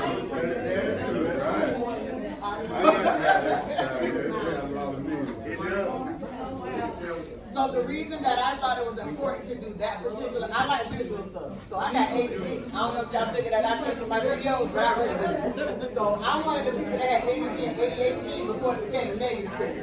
So we are talking about this open letter, and we're asking for a community oversight board, and we're asking for this open forum. We're not asking for this in order to be at odds with the district. We're asking for true collaboration. Collaboration doesn't mean that one person is greater than the other. It means that we're on equal footing in order to do what we need to do for our kids. Too often, our school board, no matter what venue you're in, they control the narrative. Even if we showed up to a meeting at Spring Hill, when it came to actually the trying to get the tax passed for the particular school, when we went to that meeting, we weren't able to talk. Everything was extremely controlled. Everything had to be written down, and they do that because that's how they control the narrative. If you go to a school board meeting, what happens? They say they can't talk back, but they talk to people that support them. So that means they choose. When we talked about this parent board that they already have developed, because that was their response when we said we wanted a community oversight board, it's who they choose, it's who they pick, and it's who the people they're going to sing their praises. Y'all know I got a lot of triggers. One of my triggers is the PTA. I am a PTA parent, but the PTA and the Alachua County don't represent me in mine at all. Not even a little bit. So as we go forward and what we're actually doing, we gotta realize we can't be at odds. And y'all know I will go in, but people don't know this. Before I approach anything, I go in a very collaborative manner. If you're a parent and I'm going to a meeting with you at the school, I'm gonna give you a hard time, but I got questions. And I need you as a partner to be able to answer those questions. We need the school board to be accountable and to answer those questions, because that's how we're gonna bring about and enact change. Our paras, our lunch staff, our bus drivers, they're overlooked in this district, and that's not okay. Because I remember a lot of my lunch ladies and the impact that they actually had. I remember the school resource officer, which was called Officer Friendly at that particular time. So often we're not even realizing what resource officer are we putting at the school, and is that a building a relationship or is that severing a relationship? Because we got some resource officers that are not nice and that look at our kids as threats instead of as children. So as we proceed forward into the next part of the agenda, because that was just it, that's just my part. I gotta go to work, y'all. I wanted to take that with me because now the next level is now things and tasks of what to do. But when we're starting to do those tasks, we gotta keep in mind the open letter is the linchpin that started things, but there has to be other steps and a level of consistency and mobilization to keep the momentum going to get what we need. And the reason that we're trying to get what we need is in order to improve the outcomes, not just for Black students, that's the focus because that's who's suffering, but for all students, because it's beneficial to the community if all students are successful. Hey, Shanae, can I just say one thing real quick? I had asked Tina if they would be willing to put her PowerPoint presentation with all of the numbers and stuff, post it into the invite to this event so that we all have access to it. So we don't have, because I'm trying to take pictures and I'm like, man, these pictures So we'll do suck. that also at the end. We're gonna give a resource in order for you to be able to keep communicating. Awesome. So we're gonna do that toward the end. Also, one other thing I forgot to tell you in the beginning, their demographics. We're gonna ask for demographics, and Wolf, who's gonna speak with you at the end, she had a very candid conversation with me about demographics. She said whenever you go into meetings, they should always be asking for demographics. And if they don't ask for demographics, because they always say when we talk to parents, we talk to who, it means they don't care that you're in the room. So it's for us to make people accountable for caring that we're in the room. So therefore, when somebody says, when I talk to parents or talk to community members, they should be able to say, I talked to 6 Black community members, 6 white community members. They were young, they were old, they were parents, they were professionals, they were not. The failure to do that means that they're not really listening. They're not really understanding where we're coming from in order to be able to implement things that are beneficial. And I want you to take that not just with what is here, but in every area of community engagement. Okay. Amen.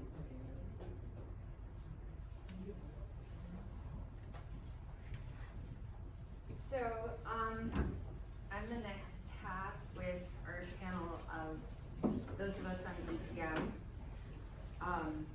We're going to talk to you about kind of the history of the letter and where it got started, but I'll start with introducing myself. I'm Carly Simon.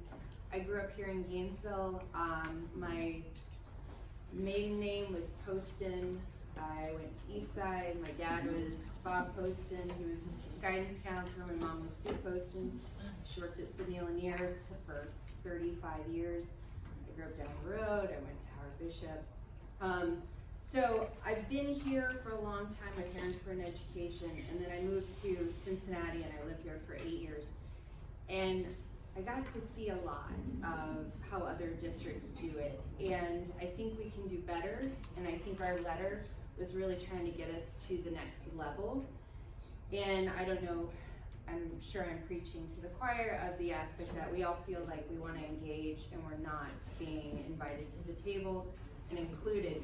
And so we're hoping to kind of push this forward. So to get things started, I think we should really talk about what equity actually is. And one of my frustrations is I don't think the equity plan actually addresses the equity concerns that we really have. And the things that I think we need to focus on are disproportionality and institutionalization. And I think from the data that you guys saw, we have a lot of disproportionality going on. Our institutionalization, this is the component where we know that the district knows there's an equity issue. They've written a plan about it. But we also know that they're not extending the adequate support to actually address it. And this is something that we're gonna have to continue to come back to. I think what we need to do as a group is we need to start speaking the same type of discussion when we talk about equity. What are we looking for? We're looking for fixing disproportionality, and addressing our institutionalization. And the more we all are talking the same language, the more that the district is gonna have trouble pushing back. Because I think right now, it works well that there's not a true definition of what we're talking about with equity. So we need to come together on it.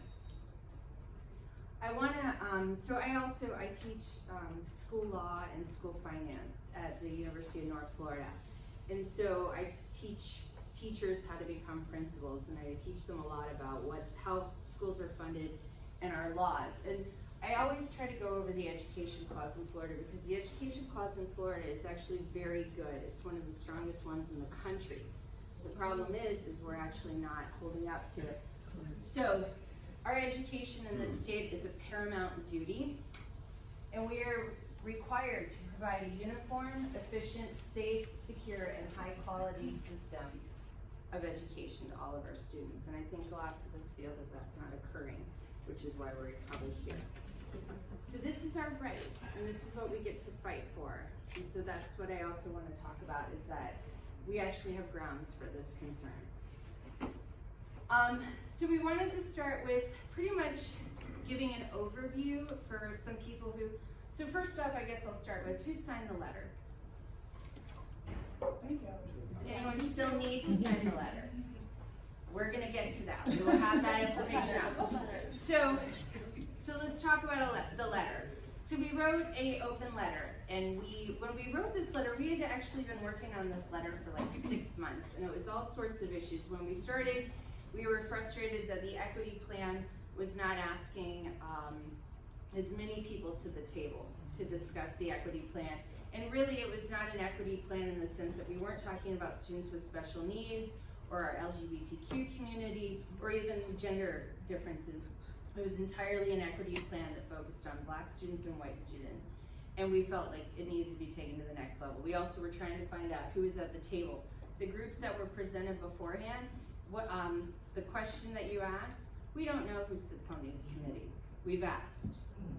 So this is a concern for us, because if we really want to talk about equity, transparency is totally in there. And so we need to know this. And so in our open letter, we started to talk about the plan, but we also were concerned about the 3 schools. So we're concerned about Idlewild, Lake Forest, and Williams. Who's responsible for this? Who is making sure that this is working out? Who's making sure that these things are being taken care of? We wanted to know that. And then that the day we submitted the open letter was the day that the state removed the Idlewild principal. We already had an issue with Lake Forest losing a principal after the school year started, Idlewild doing it again. Those of us who know that students who are in schools that need additional supports, losing a school leader in the middle of the year is totally detrimental, very traumatic, hurts morale, confuses the students, confuses the families, it's just no good.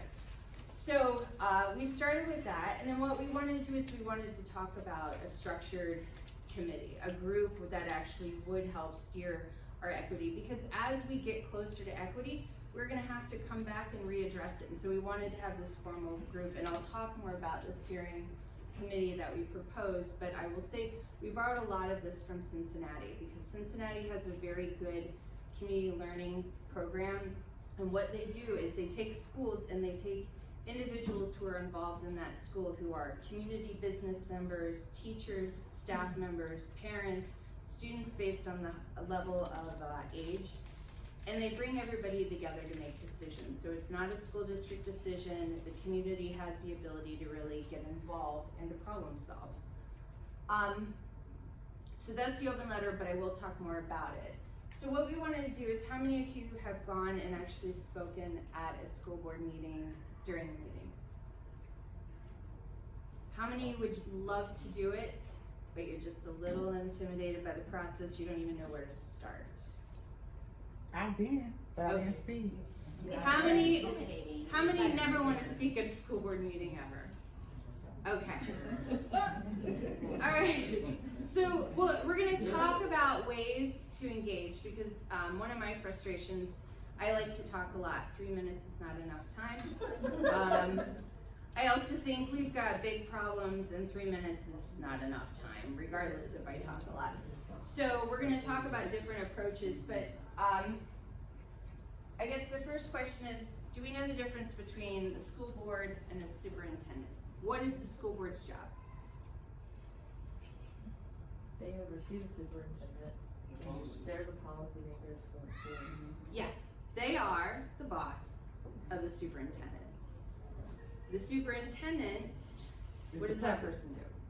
Responsible for carrying out the day-to-day operational piece. They are. And implementation of what the board is recommending. Exactly. What Tina just explained, that's not happening.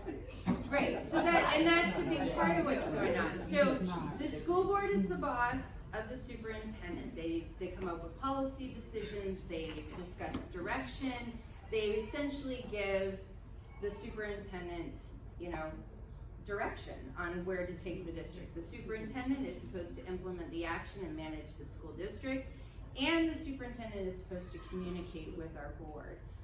One of the big frustrations that I'll just tell you, it's going to come up on Tuesday because I'm going to talk about it.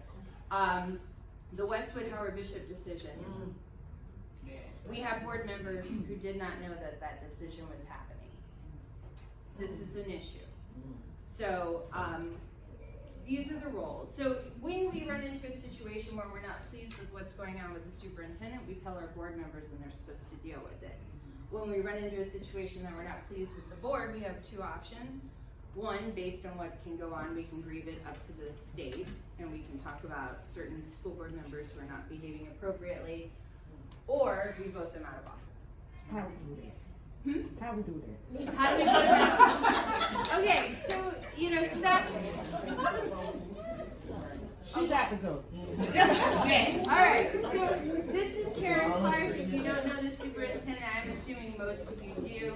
She was appointed by our board. She, I guess, has been in leadership in the county for a long time. So she's the superintendent, and this is your board. So I put them in the way that they sit when you go to the meeting. So you're gonna have Dr. McNeely on the left. Rob Hyatt was the chair. He just left his chair position. Eileen Roy is the chair currently, and then we have Gunnar Paulson. Got to go. So Eileen is not running again. She is well. So now we have there are people who are running to take that position. And then we also have in Dr. McNeely's position, these two are coming up for the election this August. 2 and 4. So some people might need support for their campaigns, so consider that. And then in 2022, we have 3 that are gonna go up.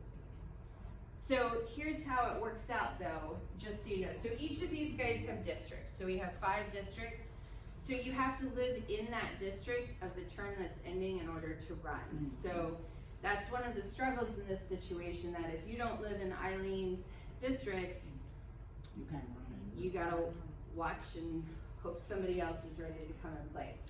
I live in his position. Yeah! Yeah! Stay tuned. So, this is where you can go if you want to get more information. One of the things I will say, you can go on our website or the county website, and sometimes it's hard to get around. What I would suggest, go to Google, type in what you're looking for. Specifically, if you want to see videos of past meetings, type in Alachua County School Board videos, and you'll find a link that takes you right there. Yeah, the last one was really good. Yeah. Hopefully Tuesday you'll find it too. So you should come to Tuesday's meeting because we're hoping that it'll be really exciting. Is it 4 o'clock? So there's a 4:30 workshop. 3:30. It's 3:30. They moved it back to 3:30. What? 4:30 is not enough. No, it's not another time. 3:30 is tricky. So the workshop's on the Westwood. Yeah. It's on the facilities. And then the board meeting is at 6. So if you play it well, and we'll get to this, you can speak at the workshop, then you can speak at the board meetings, and you have a couple opportunities to speak at the board meetings too. And we need to get strategic on how we do all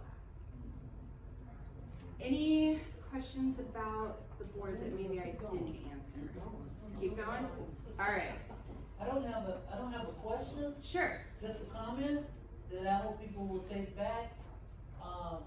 We're very insulted that someone, that these people are running against, Ms. McNeely, and we want to please take the message back to them. We're insulted that they would even try that. Okay, that's all we're saying. It doesn't give us one more vote.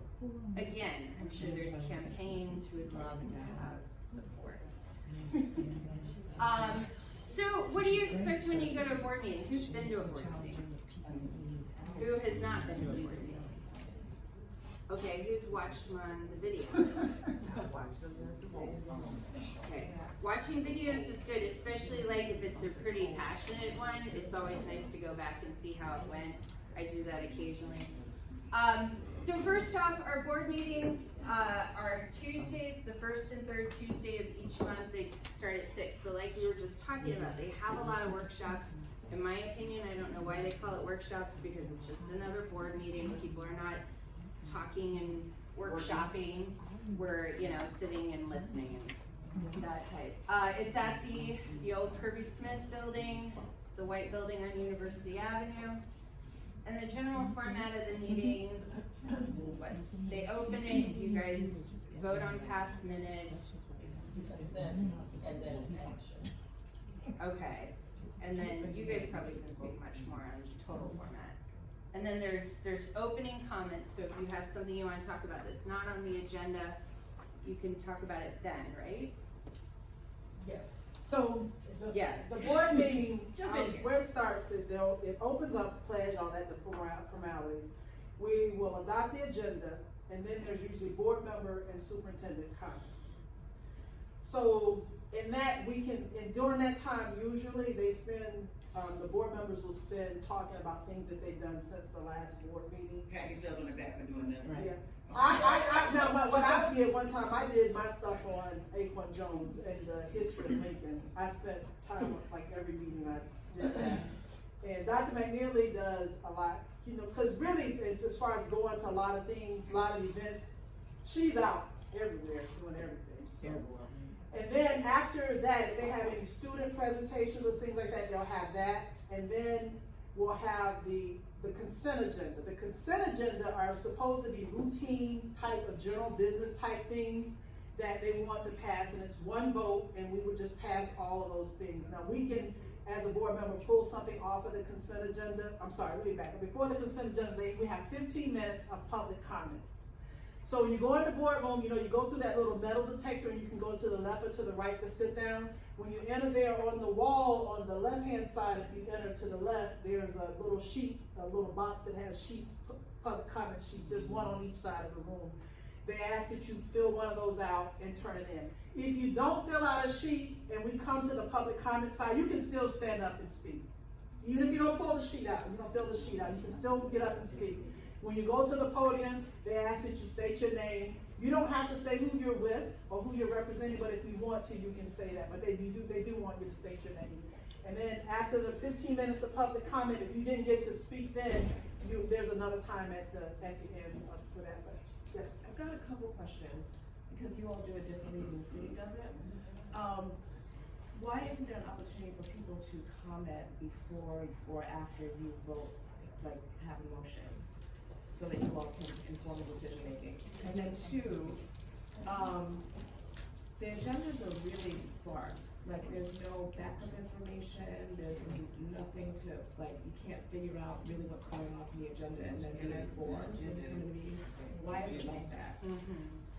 Well, I think it's intentional to keep you in the dark, the printed edition, thing. So let me do the first. Okay. So they won't tell you this, but when you can speak to an item, an action item, when it comes up on the agenda, you can stand up and say, you remember how David went over and said, oh, I can't speak to this?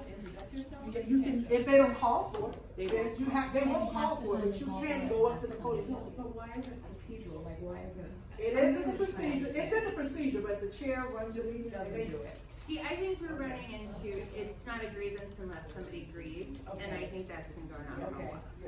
I think there needs to be a lot more information I on agree the with you. agenda about what's, like, you all fired someone the last time. I was like, what did he get fired for? There was nothing. Yeah. And it's all public information, so, I mean, do we just need to start asking for that? Yes.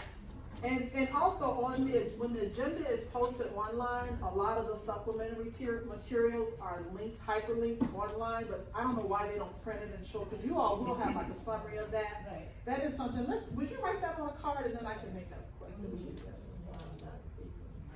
Oh, okay, I'm sorry, let me get you, so Dr. McNeely is not speaking so that we don't have a violation of the Florida Sunshine Law.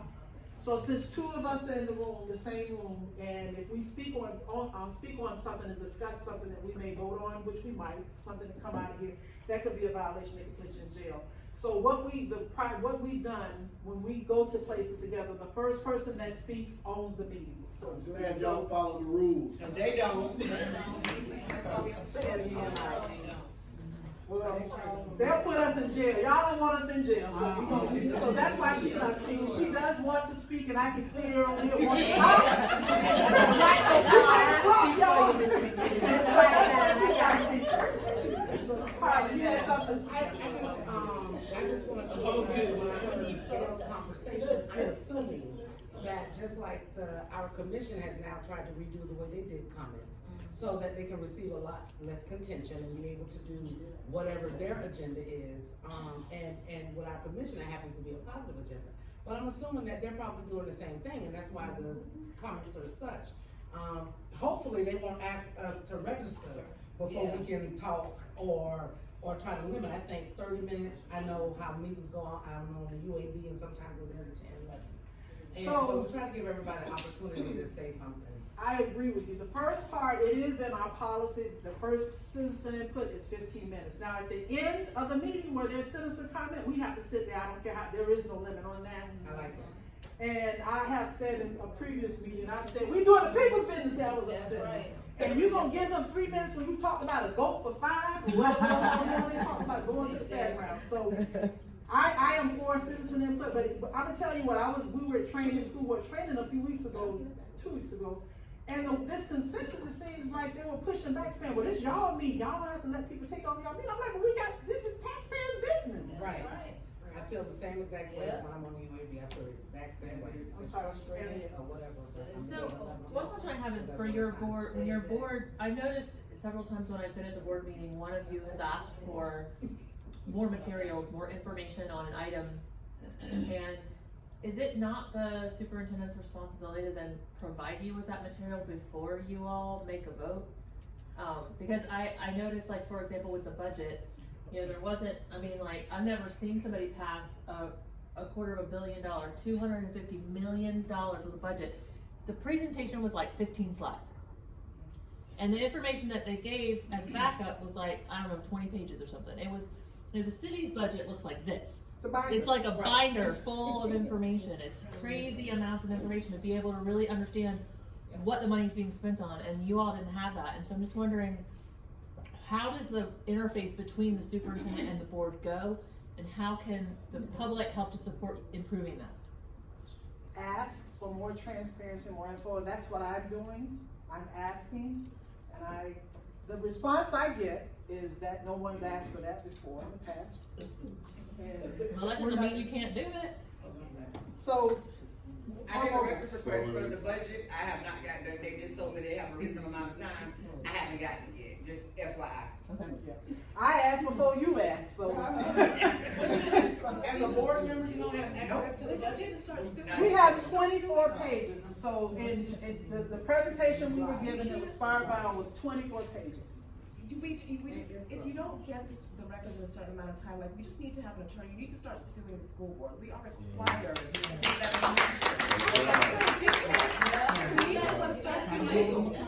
So that's gonna be a little bit later in organizing. That's why we're here. That's why we're here.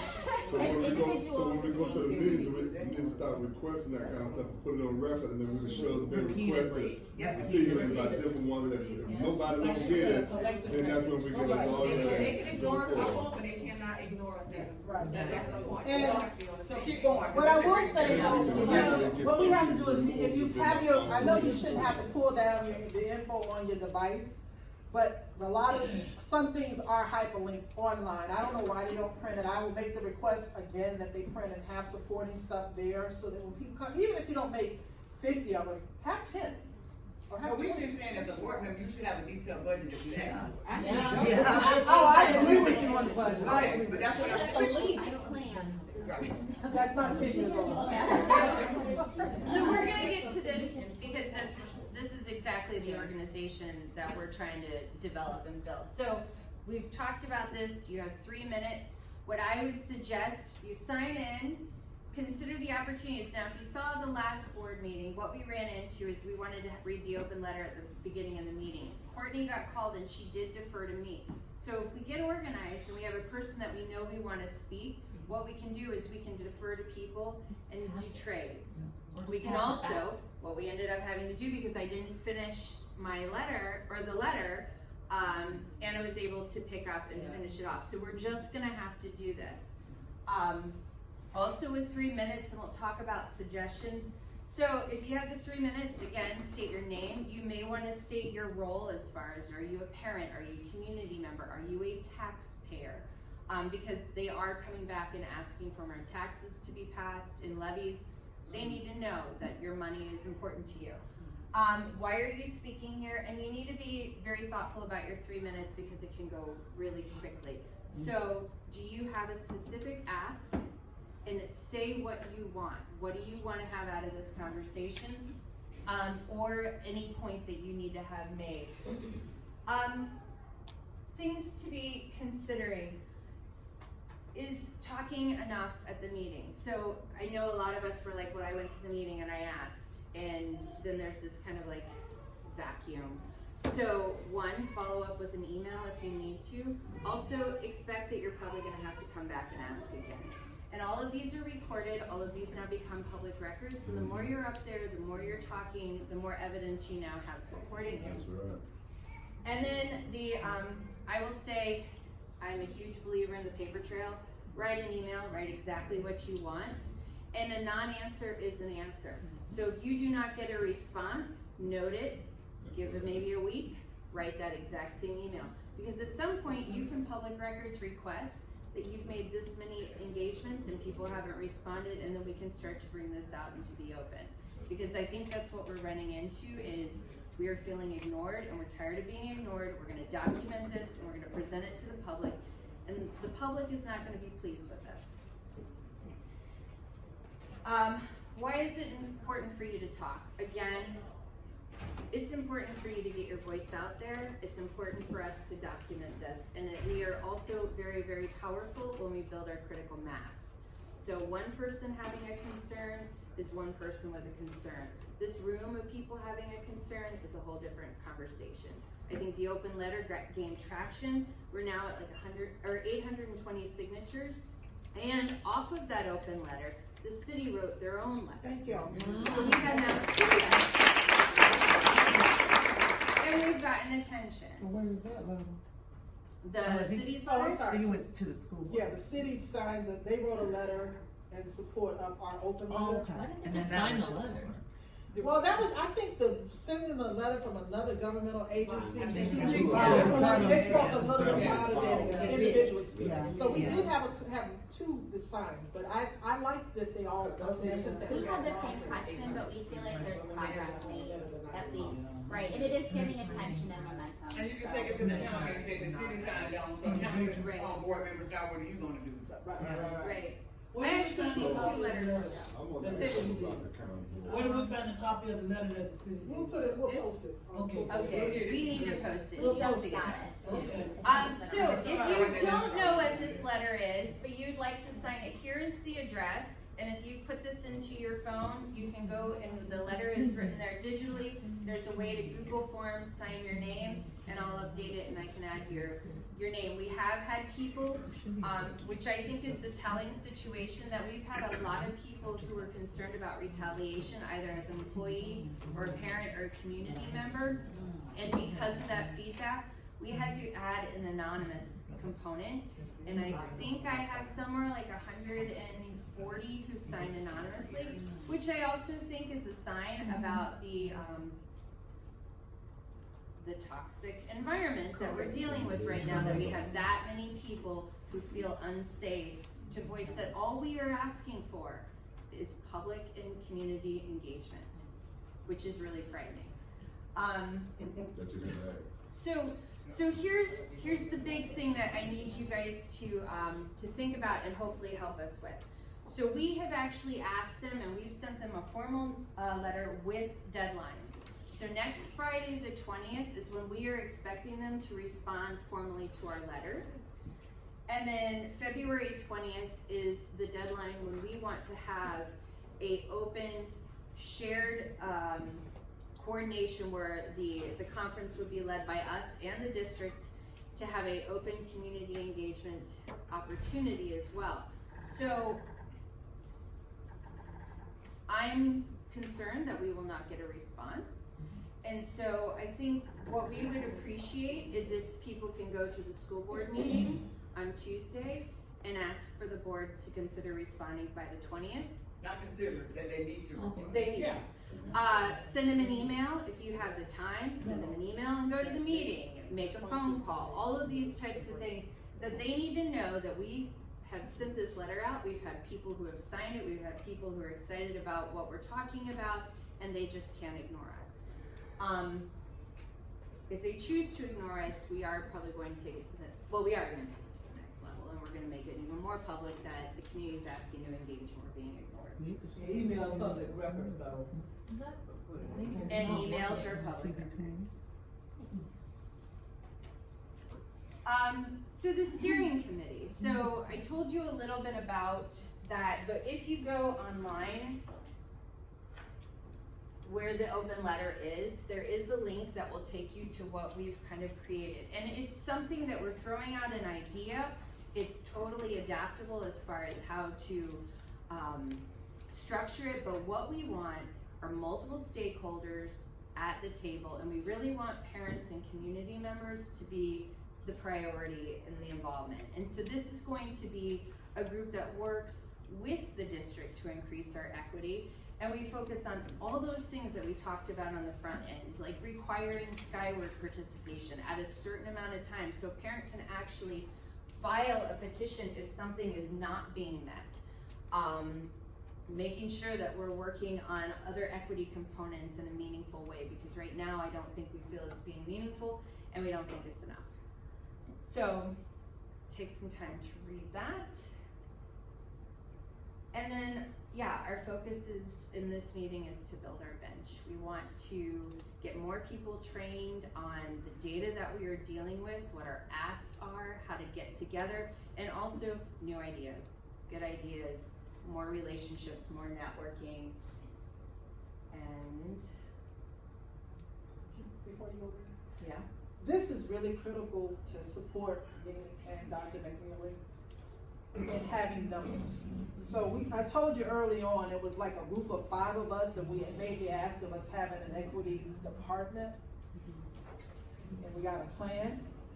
Having all of you all come here, we got their attention. So it's more critical that we mobilize, and when we put forth something, it's kind of like with Gail with the commission of her saying, this is what I like to do, and when they see it's not just Gail's individual initiative, that they're taxpayers that are supporting, in support of the policy changes she's trying to push, that's critical for the elected person. So for me to represent you, I'm 1/5 of the vote, she's 1/5 of the vote, you know, all of us have 1 vote up there, but if we have collectively the community and taxpayers, y'all are taxpayers. Taxpayers, value. It's our money. So I think this is really critical. They're stripping their numbers, the shared knowledge, and the support. And so in coming to the meeting, emailing the board members, making your opinion and your ask known, that is really important. You have a right to do this. We ain't breaking the law here, but this is our right, you know? This is our responsibility. Email address to email the board. Did you put that up there? To email board members.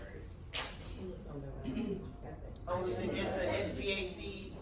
Yeah. So the SBAC, this will take you to them, and then it says board members, and it'll have every one of their email addresses. Okay. But there is one address that you can do, is board members, and then at GM, sbac.edu. I'll write it on the board. Yeah, okay. I'll write it on there, okay? We wanna make sure everybody gets. Yeah. And That's good, I mean, 'cause you have to, people, everybody won't ask that question, but I just ask whatever I need to know. Yeah, no, you should. Other And, people are probably wondering the same thing, it's not. back to Tina's, the budget concern, so she should have the budget information, but if we're gonna talk about equity, and I'm just gonna throw my plug out there, they've been giving a lot of the average student expenditure at school level, and that's really misleading, because what they're doing is they're taking all the money that goes to that school, and they're dividing it by the students who are there, and it gives you a number, but that number it's misleading because it's an average, and we average things, we kind of lose all the truth somewhere in the mix. We need to know at the building level how many teachers are there, what the salaries are. We need to know how many paraprofessionals are employed there. We need to know very specific information. We also need to know, is this Title I funding? Is this general fund funding? So this is the other information that we need to have. So if you send out an ask for budget, we want building level budget as well. Itemized budget, but at the building level. So is that literally the language? We would like to have the budget information for the schools at the building level. At the building level, but so part of the organization, we're gonna start building, information to have people share in other situations about what we wanna ask for, because we do need to know. I mean, how many teachers are there? Are they all certified? How long have they been a teacher? How long have they been a teacher? Is there a school psychologist at the building all, one FTE, so 100% of their time? Is there a guidance counselor at the building? How many librarians? And these are just things we wanna know. Because what we also wanna know is, are we getting the same type of treatment across all of our schools? I have a suggestion about, speaking to the letter writing. Yes. I think that it could be a good idea to have like a ghost letter writer. And then people just sign their name, so if you're willing to sign your name to something, then there's just one person that you can go to and say, will you write me a letter, and then place it here or there, or somewhere else. We do have to have that. We have someone who's volunteered to do that. Great. Yes. Okay. And we're also, I think it's also at that other level of, some people are much better on their feet talking, and some people just want some help with writing a letter. I know my husband, when he writes an email, it's like a 2-hour experience, and it's crazy, and like, just give me the computer. So we're gonna try to do that as well. It's in the same aspect. If you know what you wanna say, but you are not a person who wants to get up in front of people, get a partner, get a friend, bring them. Yes, ma'am. Just layperson trying to understand and be useful. Doesn't that tactic make it look more like astroturfing? And doesn't that give the letter less credibility when it's like it's a form letter? I'm not saying that would necessarily be a form letter. You wouldn't like send the same letter out, you would just, have help writing. yeah, just help writing letters. Proper language and things like that. Yeah. Right? Then you know kind of where to place it, and the best time to place it. I think there are people that know some of that. Thank you for the clarification. So let me just get a clear understanding. For a person like myself who has issues and stuff, but may not know how to put it on paper to where it's like you said, keywords that's gonna catch somebody's eyes, there will be somebody who would assist me, or is that what you mean? Yes, so we would start with contact Tina, and Tina would refer you out to members of our ETF group that we're hoping to also grow, and we would essentially pair you up with a person who's, your friend and helping you construct this letter. The other thing that you're doing that I think is something we need to talk about, we all know a lot of stories, and we need to start sharing them. And so if you're having a situation at your school that is really atrocious, and again, I'm gonna say, it's not a grievance unless it's grieved. So this discussion about parents not being able to enter the classroom, that's a problem. And we're gonna need to look into it. And I scanned the contract and I don't see where that language is. So let's find out where it is, what's going on, and how that gets to be utilized. But if we're not having these conversations, then we don't know what's going on, because there could be a lot of people who are having their rights violated, and we're not getting everybody together. So we should do that. And that's one of the main purposes of getting everybody together again. I think for a long time now, we each felt individually that there was something wrong with us. There was something wrong with our child. We weren't approaching the district the right way. Once you start collecting stories from parent after parent after parent, we're realizing, yeah, this is, and we have the data, extremely smart people that have pulled and culminated all this data to help kind of go along with what that story is. But each of us have strengths and weaknesses. Some people love public speaking, other people really like to write letters. So we wanted to actually start a foundation here, ask a ton of questions, find out what our next session, what the agenda should look like, what other things we can do differently to work together as a group. Because we all have things to offer. These are all of our children, and this is not being done the best way possible in our county. I know we're talking about the school board here and those meetings, and we're talking about numbers, but I also want to suggest or challenge everyone to not just restrict yourself to the school board meetings. We have Commissioner Johnson here, and we have Commissioner Ariola last meeting as well, supporting us. So don't just restrict yourself to just going to these meetings and let's support them. Because they wrote an open letter, and so they are backing us up. So let's support them as well.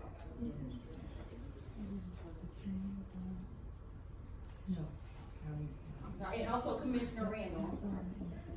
And then we have, so we're gonna have a discussion about some letters. Yeah, just really fast, and I passed out as my picture with print this morning when I was fighting with it. I'm Julie Crosby. My motivators for being involved with this, it's gonna sound super corny. I can't think of a better way to say it. I love people, I'm motivated by my faith, and I love education, and I have a real deep-seated hatred of injustice. And there's some key people that have motivated me. I had a friend when I was 9 years old named Matisse Nelson in Florhome, Florida. That was the first time that I felt that Matisse was no different than me, and I would fight anybody that thought she was, and I loved her deeply, and I still do. My daughter Chelsea graduated from Eastside High School. I drove her in from Putnam County. She was in the Eastside Band, which I know is no more, and I don't understand why it isn't. Michael Brown in Ferguson in 2014, and I attended the school board meetings for about 1.5 years now, and the first one I went to here in Alachua County, having come from Putnam County, I was all set thinking I was going to go to something and see, you know, this really awesome, here's the way you do it, and I thought I was back in Putnam County. And that has not changed. At the last one or the one before, I said, I often feel I'm in a surreal place. I feel I've gone back in time, which is how I feel in Putnam County as well. And I can talk about Putnam County because I'm from there. It is a very much a feeling very often that I'm back in a very segregated, I am in a segregated place. And that is an oppressive room. When you walk in, if you have not been to one of their meetings, I walk in, there are deputies right there. It's a small room. To me, the room is too small. To have to walk past deputies and right through a metal detector right in the front. You don't know where the comment cards are. I didn't know what I was doing the first few times. If I didn't see a face, I knew to ask what to do. I wouldn't know. I've spoken now there several times. I still get a little nervous and shaky. And look at me, you know. It's meant to be, I think, with reason, that it's meant to be an intimidating, oppressive kind of atmosphere. So my goal has been that I want to make it, I want the tide to turn. I want it to be a friendlier, welcoming place for the community, which is what it should be. We pay for it.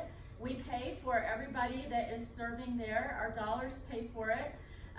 My next thing is I'm going to have hot chocolate and cookies out in the parking lot. I'm tailgating on Tuesday. I'll be out there at 5:30. I'll pay for it. And I hope I'm not having cookies and hot chocolate by myself because it's really not good for me, but I will if I have to. So join me out there. This is the people's place. They're doing the people's business, as Tina said. And the community needs to take it back. So I'm not the favorite community member of some of the board members, but I really don't care. So I told them the last time 2020 would be my year of writing letters. And for a long time, I really didn't see so much value in that, but I do because I recognize whether I have time to read letters to the editor doesn't matter. Other people do, and that's another audience. And I'm sure probably the superintendent and certain board members read those letters. And if they don't get time to read them, other people tell them about those letters. And we want them hearing this. So what I passed out, I could do more of these and I can do them in a different form, but there's a template. What you will see if you go to the links for the Alligator or the Gainesville Sun, it's very simple. There will be a box and you type in what you want to say and hit send and it will go right to them. I filled in a template where you can fill in the blanks, but as Tina mentioned, I would also help and write. If someone called or emailed me and said what the concern was and what you're trying to say, I would help you put it into words. I would be glad to do that and have you sign it, send it to me, and submit for you as well with your email address. So we can help, and I would be glad to help you do that. Now, there are two ways to do it. You may have an issue with a particular child that is a specific issue, and that's the way I did this template. Something's happening with your grandchild, your child. I'm a grandmother. My kids are grown now. I have kids in a school here in the county that is sitting with a $72,000 PTA budget, which blows my Putnam County mind. But so I'm not worried about them. That's not anything to do with why I do what I do. In fact, it has something to do with it. I think about my grandson reading in kindergarten, and I think of a child across town that won't be reading in 3rd grade, and it makes me ill, the injustice of it. It makes me ill. It makes me want to cry right now. So they do impact why I do what I do. But your grandchild, your child, you may have something that happened at the school. You tried to get in that classroom. You want to speak to that issue. Why can't I get in the classroom? Why did I give 24 hours notice and I still can't get in there? Maybe you want to write about that. And so that's what you do, and you send it off. And maybe people don't know about that. I didn't know that. I think it was just me. No. It's not. Can I interject here, Julie? Don't feel, if you have to ask for help to write a letter, don't let that be a deterrent, because this happens. This is happening in all advocacy groups. Yes. Please don't. I mean, if this is a common practice. Yes. So what we're trying to do, like, we're learning the rules of engagement and we're trying to share. See, there's like really a method to this madness. So we coming from behind because we don't know all these tools. Yes. Yes. I work at a college. I tell students, I had a student yesterday and I said he didn't want to go to get help for depression. And because he didn't believe a friend had gone and done that, and the medication he had messed him up, whatever. I said, and I couldn't convince him. Finally, I said, okay, well, look at it this way. Did you know that it can be a strategy? Because in the spring semester, if you aren't better by then and your grades start to go down, and then you come to me and say, oh, I can't continue my classes, if you didn't go and get this documented, then you can't petition for late withdrawal. And he said, what's that? And I explained it to him, and I said, you know, some students know about this. And so they do this as a strategy, but other students don't know, and that really frustrates me. He said, I wish I would have known about that this semester. I would have gone to the doctor. And I said, okay, now he's perked up, you know? So this is a strategy that some people already know and do. So it's just another strategy. You're exactly right. I'm glad you said that. So, we want you, if you don't have a specific issue you want to write about, then use these statistics. I was taking pictures of some of those slides that Tina went over with the data. You can just help us out by advocating for the cause. Write one of these, submit it about just one of those stats. I attended an event on Saturday. I heard this statistic about the end of course algebra, that we have a crisis on our hands in this county.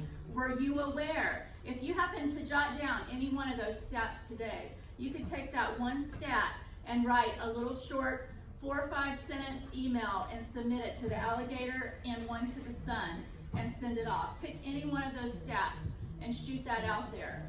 And ask, what's the Alachua County School District plan to do about this? What is the school board, no offense intended to, I always say to Tina, you know I'm not talking about you and Dr. Manili when I say they. She says, I know you're not talking about me. So this is a way to support this cause. And if you have a specific issue you've tried to get help with and you haven't been able to get that help, write about that and put people on the pressure. They need to feel the pressure, and they need to feel it from more than just these two ladies, more than just the people that usually are at the school board meeting. They need to start feeling it from a wide community. And we've got some people upset about Westwood and Howard Bishop now, and they need to be feeling it from them as well. So that's that. All right?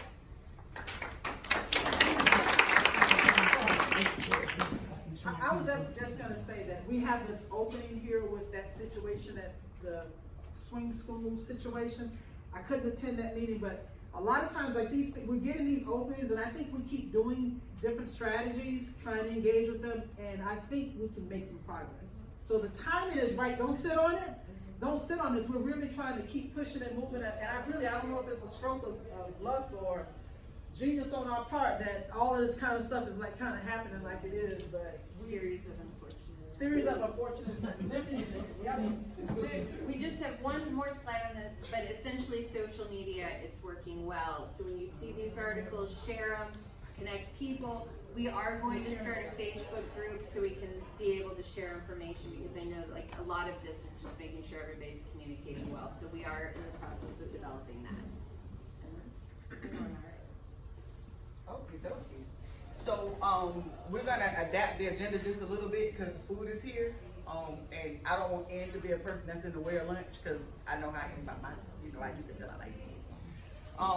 I did want to say this and I forgot it at the beginning, and it's something that was important. I typically don't respond to things on social media because I can be a helper, and I know that I'm very aware of my shortcomings.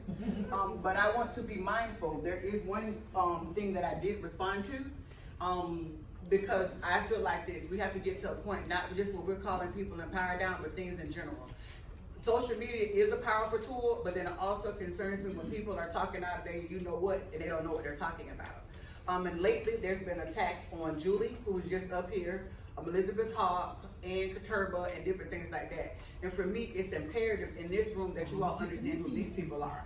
We, in a social media age, often don't realize the people and what they're actually doing, because if you don't put it out there, people don't know that you're actually doing it. And so it's on us, and we're responsible for making sure that when those things happen, we shoot it down, because people actually don't know. So even too, they are so humble and so concerned, their first thing is, well, we don't want to be a group of white women up here giving the information. But the issue is, while they're doing the work, we're able to take care of our kids. We're able to go to work. We're able to do the extracurricular activities. And there are people we actually can trust that's going to give us the best information. This is not, and I've been in those circles where even when we say we're allies, where people take over the narrative and you're sitting in the back or you push in what you have to say. That's not actually what goes on here in this particular group. In this group, we all are equals. We all are equals. We all know what our strengths are. They'll tell you they'll do something. That ain't my strong suit. I'm gonna defer that to y'all, and come back when it's me pertaining to my strong suit. And we're able to do that and be very candid and be very honest.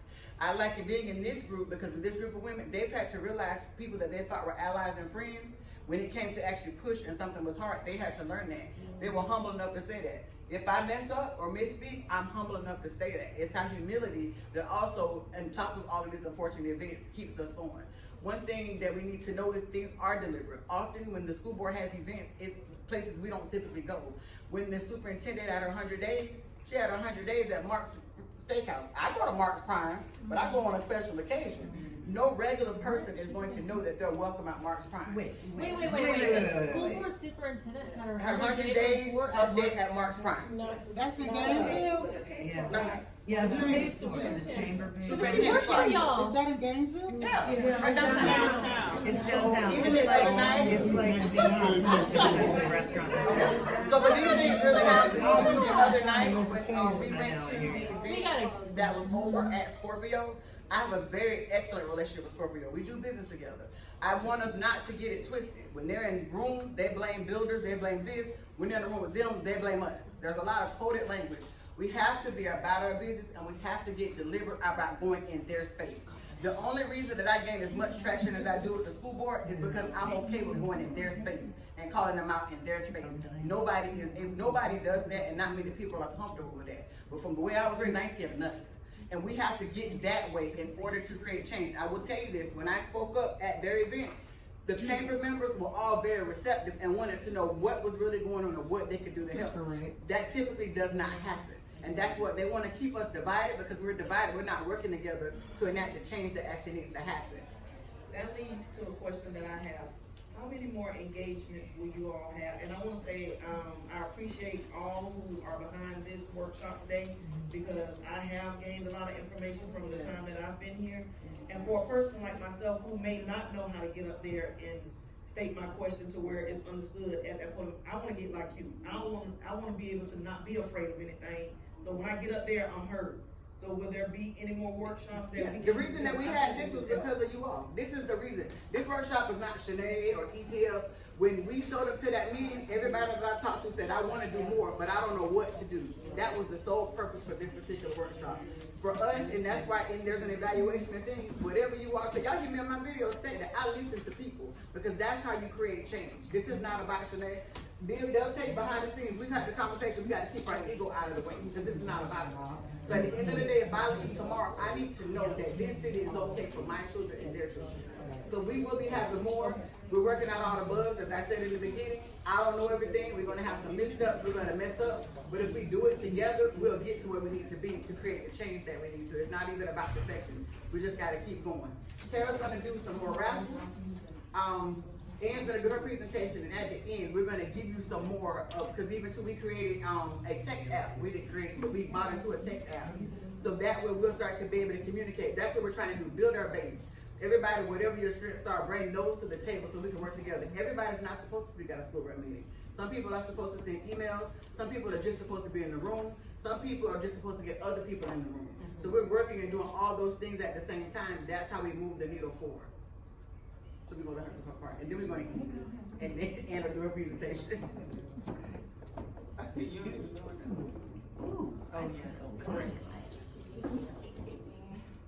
Two prizes away. The first one is some custom popcorn and some caramels and cookies and snacks. Oh, just give it that and then hand Follow processes. Absolutely. That's me. And our Prizia. Woo! Your money back down. Right.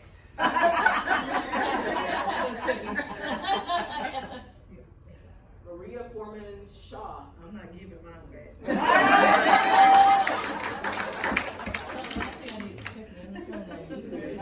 Miss Shaw, go ahead and share some of your Thank you. Are you gonna open that up while you're here?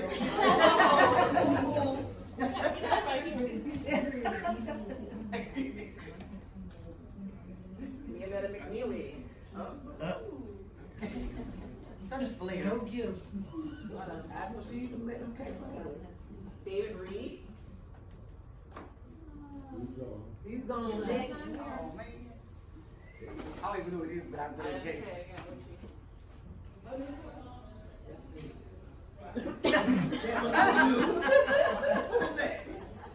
Oh, Patrice Thornton. she's right. You did some time. There she is. So now what we'll do is, let's eat. Everybody get their plate, ma'am. Can I say one thing? Yes, ma'am. And I'm not supposed to speak, and Tina's certain shared why I'm not speaking, but I have to say to this group, I have a funeral I've got to get to, but I want to thank everyone who showed up today, and I know that you will pass the word on. Come to Tuesday, first and third Tuesdays. I love to look out in the audience to see citizens, parents, and students as well. Encourage the students to speak up as well. I want to thank Shanae because I listen to her live all the time and she is really a motivator. And I want to thank the Education Task Force because their motivation and their inspiration has made the school district do so much. You are our partners. I thank you from the bottom of my heart for being here today, listening, learning, and I know that you're gonna carry on. Thank you so much. From that, I think everybody who was in the room last school board meeting, if you've noticed how shook the school board members were, I've never seen that. I done attended many meetings and I've watched many online. They were visibly shaken because we were actually in that room. That shows you the level of power that we have just by showing up. So we'll get our food and drink. There's tea in one, lemonade in one, and then we have infused water. And then we'll come back down and settle, and then Anna do her presentation, which is about community engagement, but it's on even a larger scale as it pertains to the city in that level. It's more of a facilitated activity than a present. I'll talk, but I don't love to talk. So mostly I want you to talk to each other and get me out of the center of the room. But I will talk for a little bit. I'll talk for a little bit. What is going to be the outcome of this conversation that the city's holding? You're asking me for my feedback, you're asking me for my time. What are you going to do with it? It's something we need to start as a community demanding. The city has created a toolkit with some basic core values for the city. And those core values include things like the people who are going to be most impacted by a decision need to be there deciding. We can't decide, we can't keep deciding without people and expect a different outcome.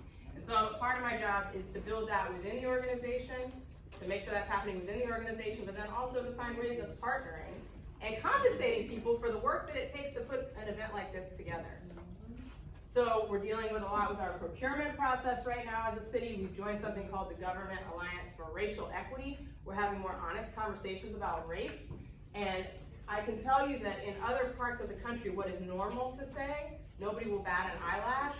In Gainesville, we're not saying it. And so some of those things, and I mean no disrespect to any individual person by saying this system, the school system, every other institutional system was designed for the benefit of white people. And I know there are white people in the room right now. I am not attempting to offend any of you. You weren't there. Guilt doesn't get us anywhere.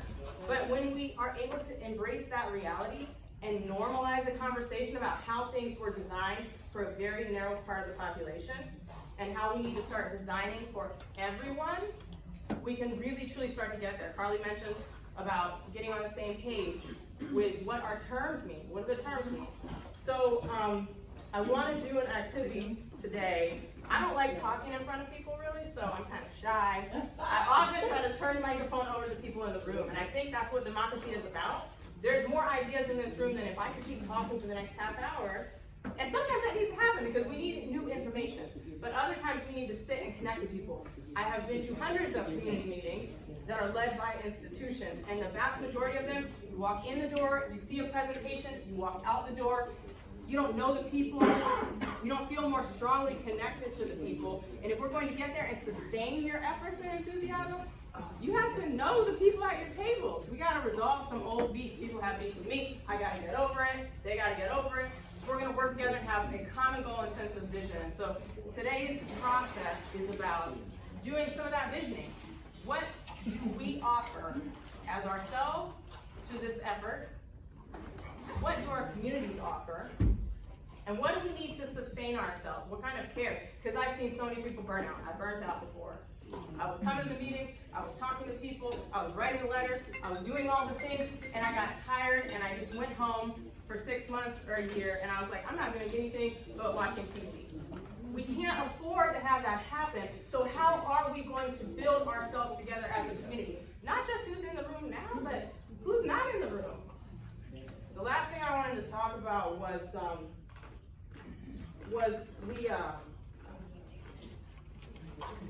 this is not true of all elected officials, but to a certain extent. Elected officials are going to listen more if they think that you vote. If they think your community votes, they will pay more attention to you and be a little more nervous about when you show up. And so we have a little bit of a voting challenge. We need people of color to be out voting. We need them to be out there voting. So bring a friend, bring 5 friends. If you can't vote, please find a way to vote. I'm going to step down off of my high horse on all this right now and turn it over to you. So I made this thing. I started thinking about, what do I have to offer? Do I want to do a PowerPoint presentation for this? I didn't. PowerPoint's good sometimes, but I really didn't want to do a PowerPoint presentation. So I drew this up. I took a blank sheet of paper and I thought about what are the things that need to go into engagement. We need to have a definition of engagement. This is my definition at the center of this thing. It says engagement, emotional involvement and commitment to a shared, equitable, and inclusive community rooted in belonging. Do we belong to each other? Do I feel like I belong to you? Do I feel like you and your children are partly my responsibility how to make sure that the whole community wraps their arms around all of our children? I think it's something we need to think about. That's my definition. We don't have time to do that full activity, so I wanted to take a part of it. So what you'll see on your table is we've got some of these sheets. And if you don't have enough, let me know. But if you could pass those around your table, we have an activity.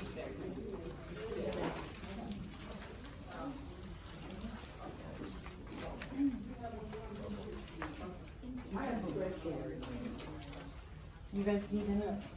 Does everybody have one? So if you're not at a table that's a, if you don't at least have one partner, please come find a partner.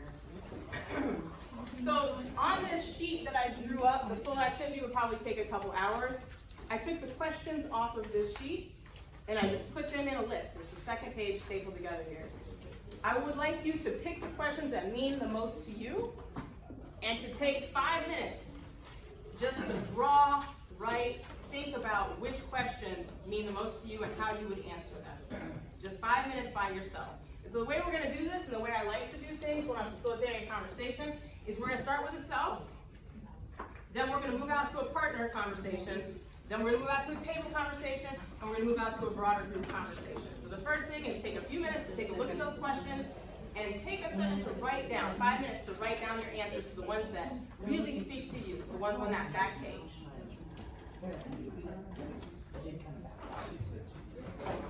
She told me she wanted to be my partner.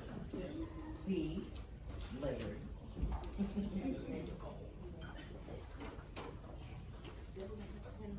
Everybody have pen and paper? You can write on anywhere on that paper, on the back of the paper, on the front of the paper.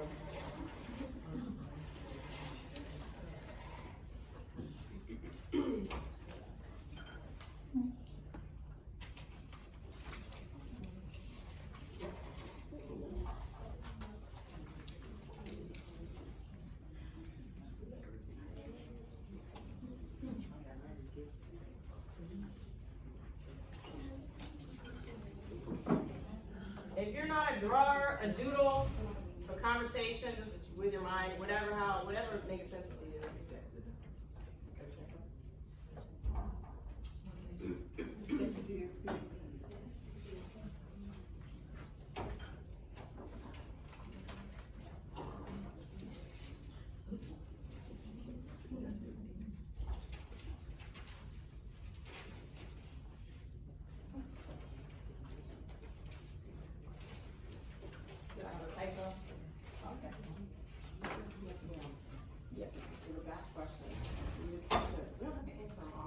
Whichever ones really seem like the most important to you right now.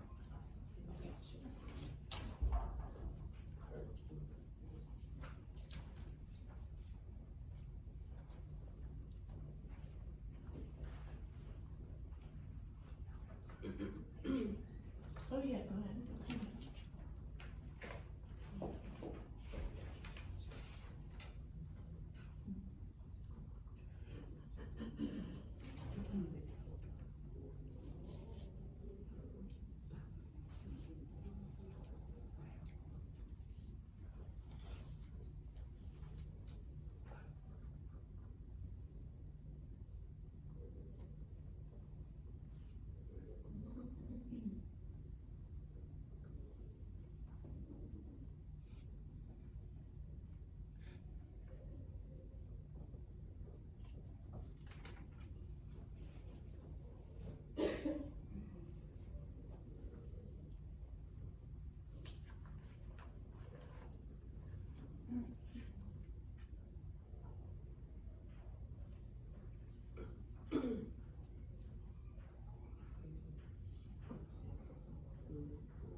Mama.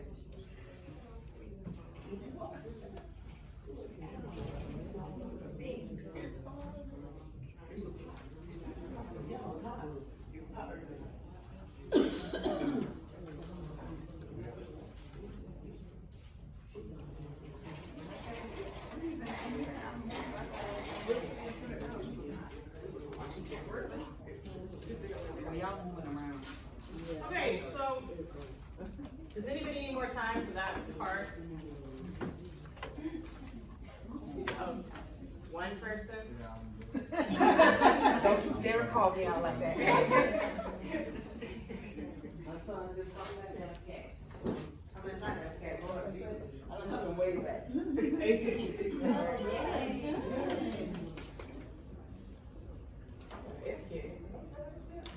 So we'll get maybe 2 more minutes. And if you need to go ahead and start talking to your partner about what you wrote, go ahead and do that. You can start. If you're not finished, you can talk. So the next step is to really share about what was important to you with the person sitting next to you. And I want to take a minute to just ask, how many people did an exercise that asked you in high school, middle school, elementary school, how do you envision your community and your role in your community? You did. You did. How many other people? You had that. What impact did that have on the way you think about yourself and the way you think about your community? I can tell you honestly, at that time, it had no impact at all. Yeah. It literally had no impact at all. To me, that was a grown folk conversation. I had nothing to do with it. Because I was the planet. Right. It was about me. But I think that, and that's why I think we need to be a little bit more intentional about making sure that our children are also in this room. That's what we can do. We gotta start with them. We gotta start with them so that they know that, and like my summer camp addresses that a little, where we teach them about community, we teach them about their civic duties, we teach them about running for office, advocating for it. We have to do that a little bit younger. Right. I just teach my kids though, to be honest, just to take care of people. Like literally, so the people that's in there with everybody's kids, those are just my kids. I don't have to debate with my kids, I don't have to ask, it's normal that you all stick together, we all are a team. Right. So that, to them, that's just natural and normal, and then they're that way when they go to school and when they interact with their friends. So that's who they are. I just wanted them to be good people. They didn't have to have the best grades, even though they did well. I say do your best. For me, it was always about them just being good people and good to other people. Yes, ma'am. I agree with it. I think the issue is for some people, not all, but for some people, people think, oh, well, the kids are not mentally there yet to understand what's going on, what you're talking about, because they're used to the old ways and how people think, you know, this is grown for a conversation, go out there and play or do whatever, but that's not the case. These kids nowadays are very mature, and they need to be. They don't learn it from home, they're gonna learn it from, you're in control of the source when you teach it to them, but when you don't, And it's then a while. we gotta consider too that when we fail them, if we don't give it to them, then they're thrown in adulthood at 10, 12, 13. Right. And so it cannot be any worse than that, teaching them how to become successful and how to advocate for a healthy community. Sometimes it's a real simple thing. You know, I had a group of kids who said to me, you know what would mean a lot to me is to put a video game night together. I just want like 30 of my friends to have somewhere safe to go for one night.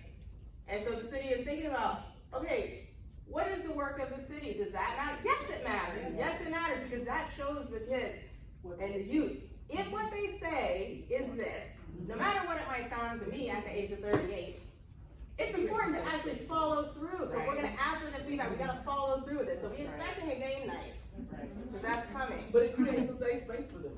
Right. It's a big complaint. It's that I don't feel, with young people, they keep telling me, I don't feel safe necessarily just anywhere. I need safe spaces for myself. And so we have some organizations that do that work to give them a safe space, but then maybe they turn 18 and that isn't there for them anymore because it's meant for younger children. So how to build a bridge between that desire. Nobody wants to be out doing unsafe things that are putting them at risk. People do that because they don't feel like they have other options. So if anyone wants to participate in this video game night, let me know how you want to help. Like, yes ma'am, and yes ma'am. If we can get a list, because I want to walk out of here as a stronger community just in the group. And if we have some clear next steps, we can have great clear next steps for the schools. I think that's super, it's crucial. It's a crisis and it's crucial. And also, the whole rest of the community could benefit from some of this conversation. So how can we branch off and make some, we want to keep that effort strong, but also there's things that you could contribute, right? Okay, so yes ma'am, and yes ma'am. Okay, I also want to add to that we have to remember that our adolescents, they are the future. Okay, and they have a plan for their life. And it might not look like the plan, that you want for their life. It might be in harmony with what you want, but it doesn't look like that. You have to understand that we're living in a different culture now. They think different, they look different, they dress different, they want things different. And we have to be interested in what do they want for their future, because a lot of us, maybe not many of us, but we're gonna be old. Right? And so we need to make sure. Well, this is true. Some of us are closer than others.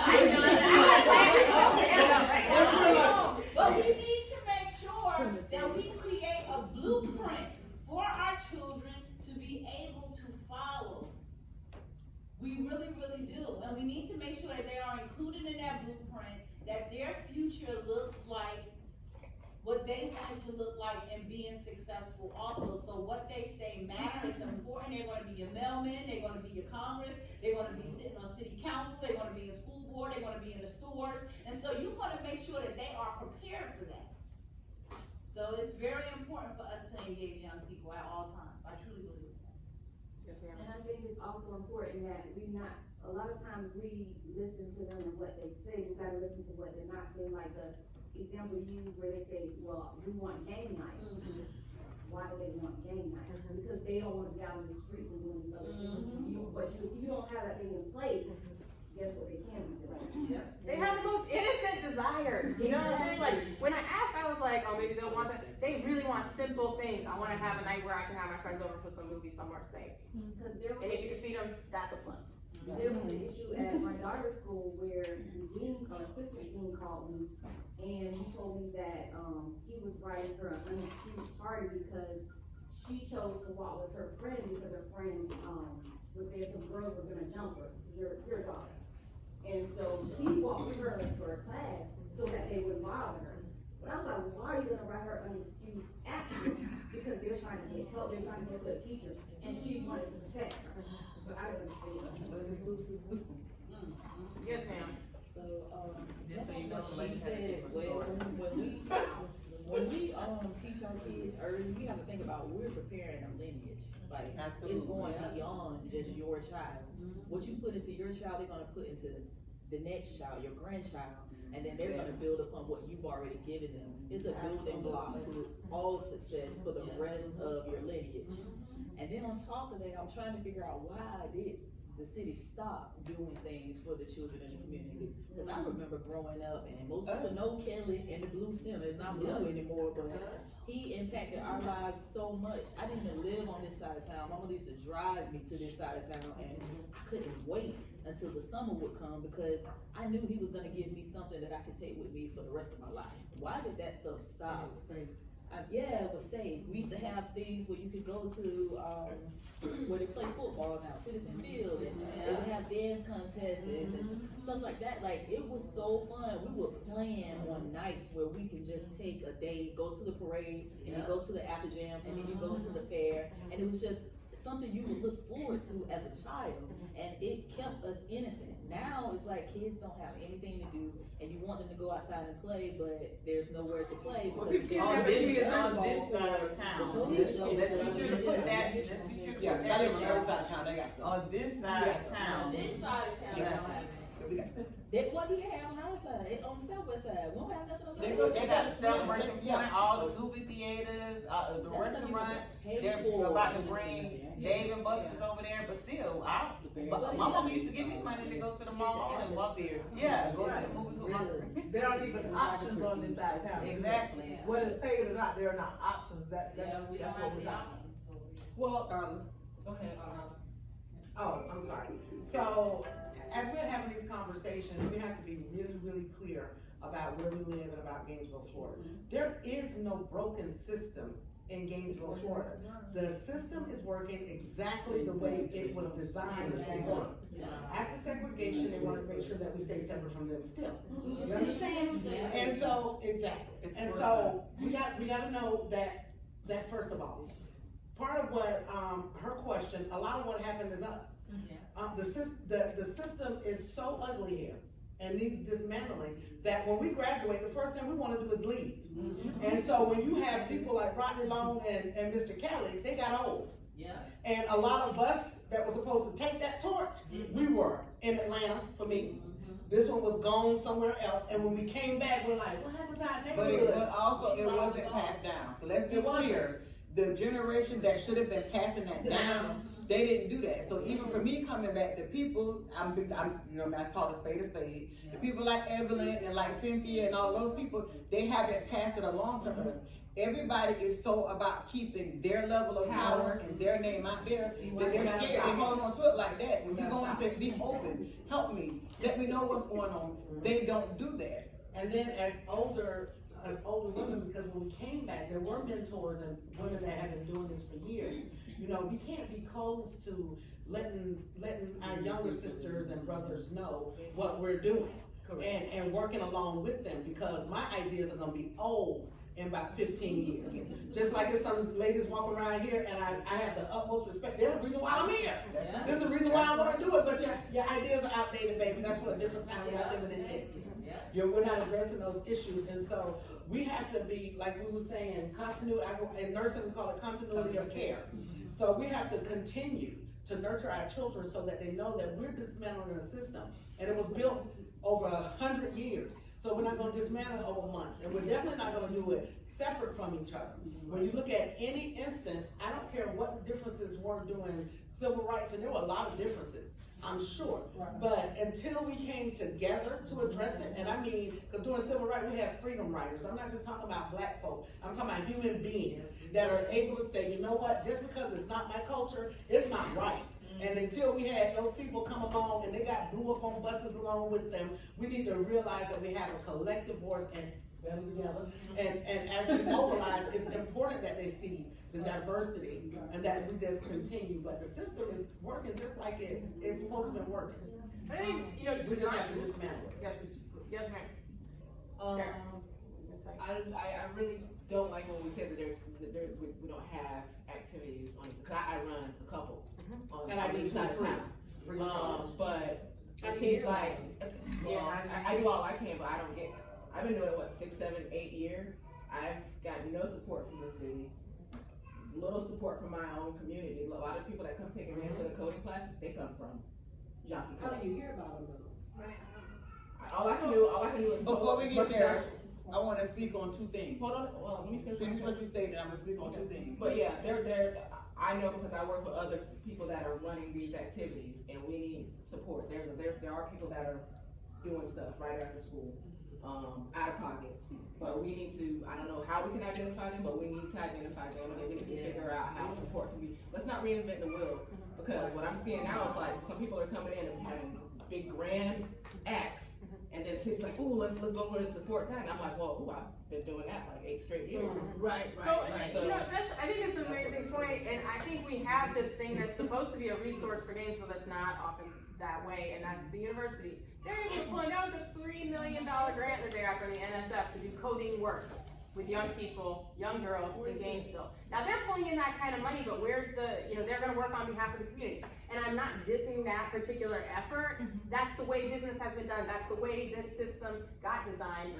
And that's the way that people end up continuing to be excluded. And so if we had a list perhaps of, that's one starting point, a next step. I want everybody to write down a next step that you can take. And this conversation always goes in a kind of a different way. But write down a next step you can take with the schools. I know there's a write a letter, whatever your skill is. Cook a meal, agree to cook a meal. Maybe you're good for just a phone call.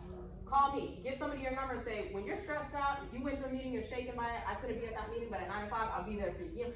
Write down what your skills are and think broadly about what that might look like.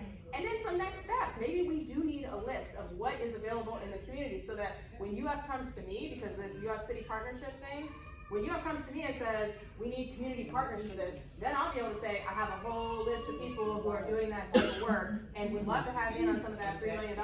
So, there are ways of connecting these systems to be more effective.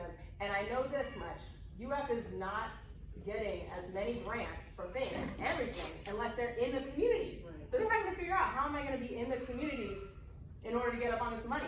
We have to connect. We have to hold them accountable. That's to do every diligence.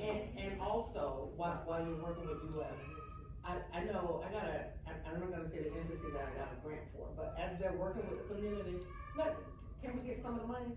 Because they use us in grants, just kind of like almost every tax. They use us to get the tax, they use us to get the referendum, and as soon as they do it, they build a school out west. As soon as they get it, as soon as they got wild spaces, public places, first thing was the golf course. One CRK, but when they were advocating for the tax and wanting us to vote, they said, all these little poor people over here.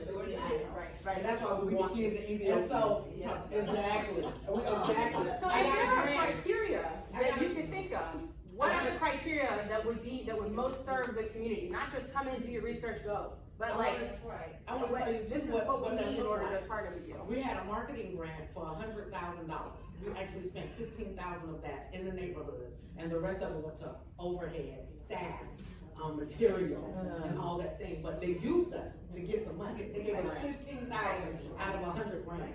So one person saying that, or even we have 30 people in the room saying that, it's not going to be as effective unless we put something together.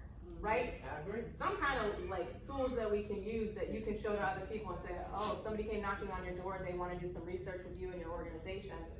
We have some criteria that will help you to not repeat this thing that's happened in the past.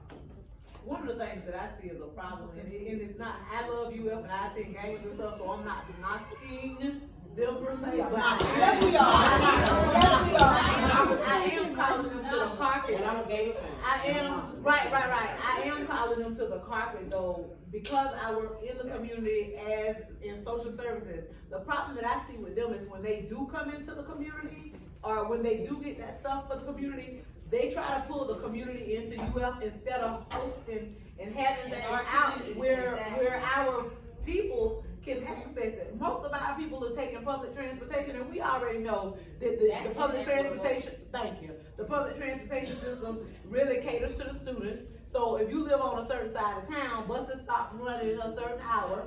So the children and the parents can't get, everybody don't want to go to UF. Parking is horrible out there. So that's another thing that they need to really consider. We have great libraries in this district. We have different community centers and stuff that I'm sure, like the Blue Center that used to be, the Library Partnership, Cone Park, that would love to host those things, but they have to come to us. They can't expect everybody to drive and shuttle their kids or their families on UF campus. It's hard to find stuff out there. We are tired of them being in their safe places, because that's what it is to them. So if you're gonna be in, if it's about us, then you need to come to us. And you need to be in the community with us. And that's just what it is. And we have more than enough spaces and places for them to be. So the excuse is given that, oh, well, we can't find a space that's big enough. Have you reached out to some of the churches? We have about 1,000 churches just east of Main Street on this side of town. I wanna make a statement. Oh, that's a whole other conversation. No, what I'm stating is what we're stating is things that we know. We are all in full agreement. But what needs to happen and what has to happen, let me back up. So there's a lot of things that I do that people don't know that I do. And that's my own personal thing. I just kind of do it, keep going, which is hard for me because you need to let people know what you're doing in order to know that change can actually happen. So for a time I was sitting on 4 boards, I sit on 3 now. I am the chairperson of the Community Advisory Board for Community Development and Block Grant. I used to be the vice chair of the Parks and Rec Board for the city of Gainesville. I'm the chairperson for Rape Services and Victim Crisis Advisory Board. My term is actually almost up in a few months. And I also am the vice chair of the Human Rights Board. And the reason I need to tell people that I do these things is because at these advisory boards, they have meetings before meetings. So we just go ahead and say that, that's off the record. But then they have meetings before meetings that all they're doing is advising the county and the city and different things like that. They just take whatever we're doing work with it. We have to learn, and I tell people this all the time because I'm tired, I'm exhausted, I'm running, I got 2 businesses, I work a job, I got kids. We have to be more deliberate. That's where change comes. I can give you a few examples. At the Park and Rec Board, we don't really even do much. I left that board because it's just a board to say. But one thing that we do, and a difference that we did make, we do the Volunteer of the Year Award. And I'm sitting in a board member, and I'm the only black face on the board. 2 people are nominated. One, Javon Maven. He has impacted, this on paper, they say he impacted 800 or something students. His sister died of cancer. He set up a thing up, like they named all these accolades. Then the other guy, I don't even remember his name, he just does baseball. But in the room, they were gonna give him the Volunteer of the Year Award, the one that just does baseball. Although it's clear, Javon is the person that makes the greatest impact with the students that need it the most. So people think I'm aggressive, I'm really not. I asked the question, well, why are we choosing this point? They didn't fully give me what I wanted, but at least they make me halfway. But we can have 2 volunteers. So that's how we make it in that change. So we wonder why it seems like we're talking in the air. Utility Advisory Board that she sits on, that's who oversees GRU. We can complain all day on Facebook, we can be mad as well. The way decisions about GRU are made are there. I need people to understand GRU is a citizens-owned utility. That means everybody that pays GRU, we own GRU. That's ours. The way that you change GRU policies, so we gotta learn what to ask for. It's not that we're wrong, but we got specific things that we need to learn, ask for, and make them be accountable for. Nobody should have to pay their GRU light bill at 7 p.m. That's dumb. Some people don't even get home in time enough to get settled. That's stupid. People that don't have good credit paying 2 deposits, that means you're punishing people for being poor and being broke. Those are things that we can hold GRU accountable for changing. No, what they always say, we can't change rates. No, we can't make them change rates, but we can make them be more accountable. All these things too, well, I send money over to this organization and that organization. GRU should be responsible for creating a fund and directly helping and assisting people. It's been done in other places. So as we're studying with UL, what you do is, you can't use us, unless it's written. We gotta get to a point, but you know why they didn't let us in? As I tell Timmy this all the time. They don't want us to be educated and they don't want us at the table because then we learn how things actually go. That's how too. I could be on Facebook all day long and I can tell you, but that's not why I'm making a change. The human rights ordinance that they're talking about, my board did that. Trying to get into the schools and teach sex education and sexual assault, that's something we're fighting on at that particular level. That's where all of the stuff actually happens. Nobody's giving us that because they don't want us to know that because that's how they maintain control. And then what happens is too, we become short-sighted. So then we're looking at the city, we're looking at the county, they work for us as well, but so then we're trying to figure out what they work for us, why we can't move the needle forward. Voting, we can say it all day long, I ain't doing this and doing that. That is one of the things, but even too, go and have those meetings. Courtney went and met with each person from the city as it pertains to the letter. That's what we gotta do. Everything that we're saying is absolutely correct. What happened is, parents were so busy working and maintaining for their children, they stopped making people be accountable to keep those particular programs. Crack happened. The crack epidemic happened. My mama was a good mama until she started smoking crack. She was one of the best. So when those things happened, we started being programmed. That's them and their kids. That's not my problem. That's them and their concern. That's not my issue. Because when I came back here, the people that give black parents the hardest is other black parents. It boggles my entire mind. So therefore, and then what we have is people, I'm not gonna talk to their children because I'm scared of the parents. They're not really scared of us. Because if they was, they wouldn't do our kids the way they do. That's their way of not being accountable to fix what's actually wrong.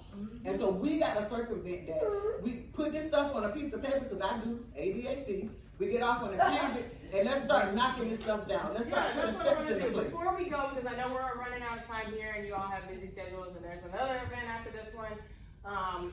I really want to think about two things. One, what links all of this together? All of the systems, the systematic problems that we have, is a history of racism. And that's not something to be afraid of. It's something to explore and to get curious about, and to get on the same page around some of the languaging about this, so that people don't feel offended to say that people don't feel afraid to say that, and people don't use it as a weapon to say that either, because that's equally dangerous. I am not out doing a witch hunt for any individual person. No individual, I am out to change systems. And so I'm not afraid to say that systemic racism exists. It's real. It exists in every situation. It was made to be that way, and we need to work together to unmake it. So that is, for me, the bigger underlying picture.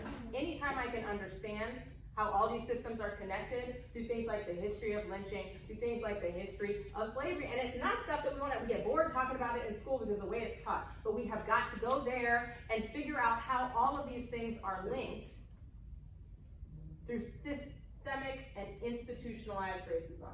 So that's one thing. Let's all increase our education about that. Thing two, what are the concrete points of focus? This was about education, so I want to walk away before you end with some concrete things about education that you, using your skill set, can do as next steps. If you could write that down, you have a little conversation at your table, write it down on your large pieces of paper. Yes, ma'am, you had a question? I would just say this, when you talk about the next steps and skill sets and stuff, I work at UF.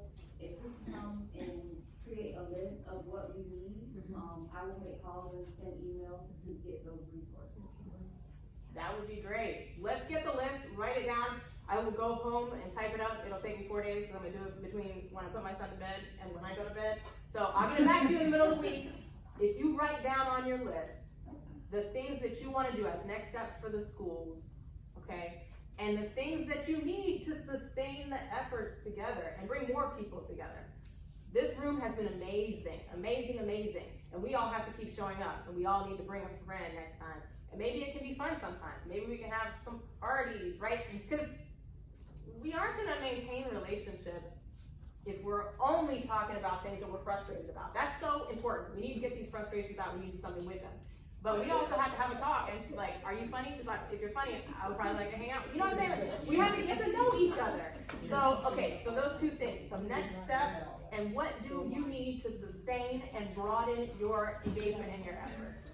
In 2 different columns, I'll type it all up, I'll give it back to Shanae? I'll give it back to Shanae, and then we can wrap up with whatever needs to be wrapped. What's the last? I'm just gonna do some housekeeping stuff. Okay.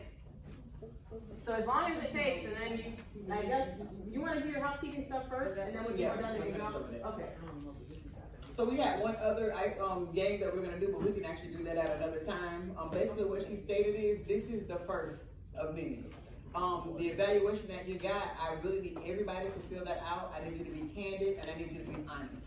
This is our first time out trying to figure out what to do, how to do it, and how to build something that's more than just a moment, but an actual movement to push things forward. If we don't, we say we're in a crisis, but not that one. There's an actual evaluation of the workshop. Yes, ma'am. We really are. We lost 2 amazing principals at their particular school. That's a detriment. I feel like Williams could be another. So we gotta stop. My favorite thing to say is time out for that. We gotta take a time out. If we have to keep regrouping, if we take 2 steps forward and end up going 4 back, we still gotta stay the course and actually keep going. So one of the things that we're going to, and I'm gonna tell y'all this, I am not good at Facebook. I know it seems like I am. Sometimes I go back and respond, sometimes I don't. But then you have other people in the room that are. Well, yeah, so that's what I'm saying to y'all. I need y'all to do that. Sometimes I be like, ooh, butterfly, and I be gone. So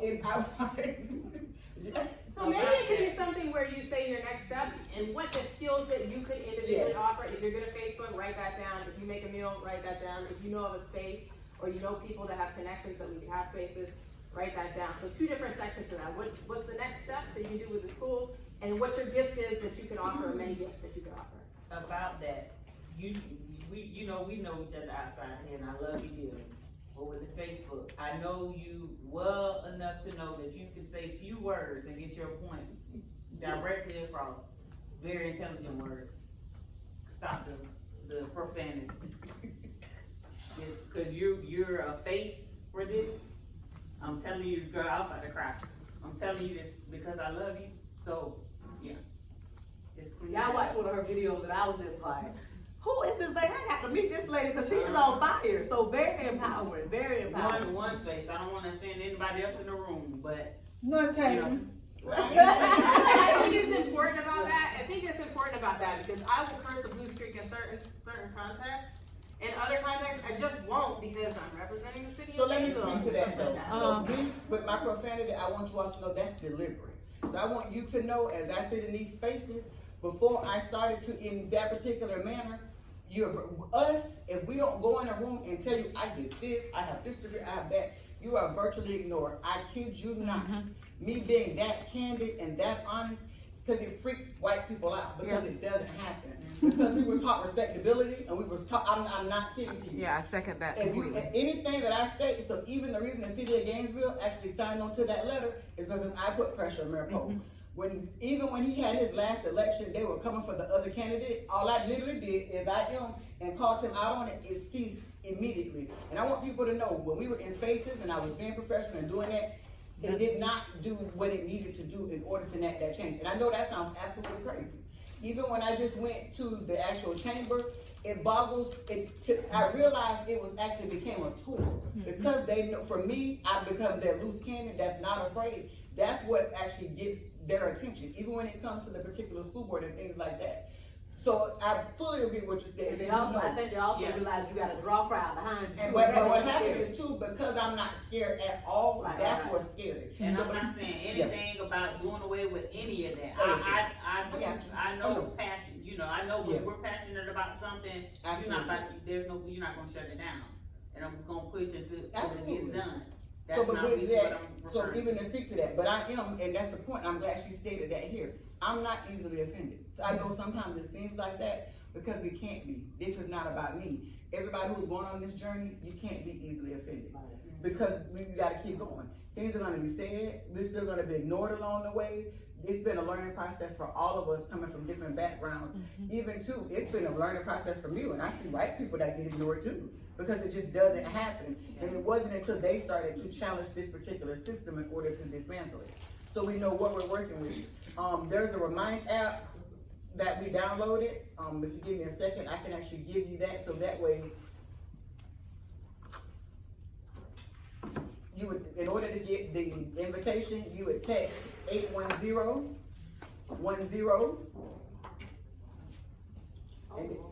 Hold on, remember your texting too is 81010. And then in the text message, you're gonna put @EDTAS. You mean the @ sign, the ampersand? The @ sign, and the letters EDTAS. And that'll invite you to our quote-unquote classroom. Remind is an actual free app that if anything that's education related that we can all communicate with, because we're gonna try to get to the point that everybody who has been invited to this classroom can get all of the same information. Which speaks to when you were asking, Tasha was asking about how you get this information. One of the things is too, we assume because things are on Facebook, whatever the algorithms is, it's a lot of people's stuff that I don't see that they assume that I see.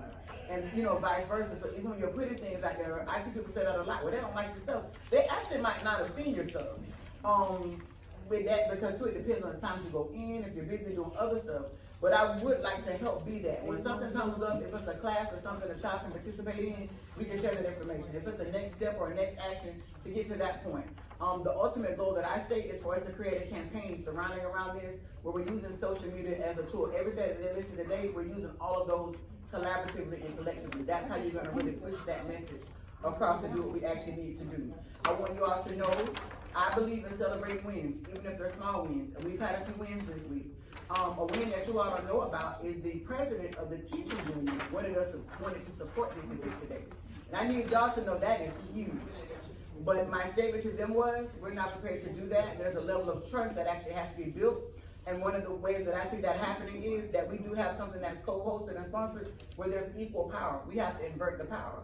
I do believe that not all teachers are bad teachers. I believe that some are not given the tools that they need to be successful, and others, they just have learned to fall into the good old boy system. But what's happening is great teachers and great administrators are the ones that are being hurt by this.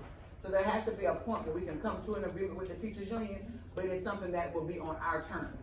But that's a major win, because they, trust me, 2 years ago, they said they don't have time to call parents back. They don't have time to email parents back, and it was all parents' fault. So now the newer president wanted to come and be a part and support something that's major.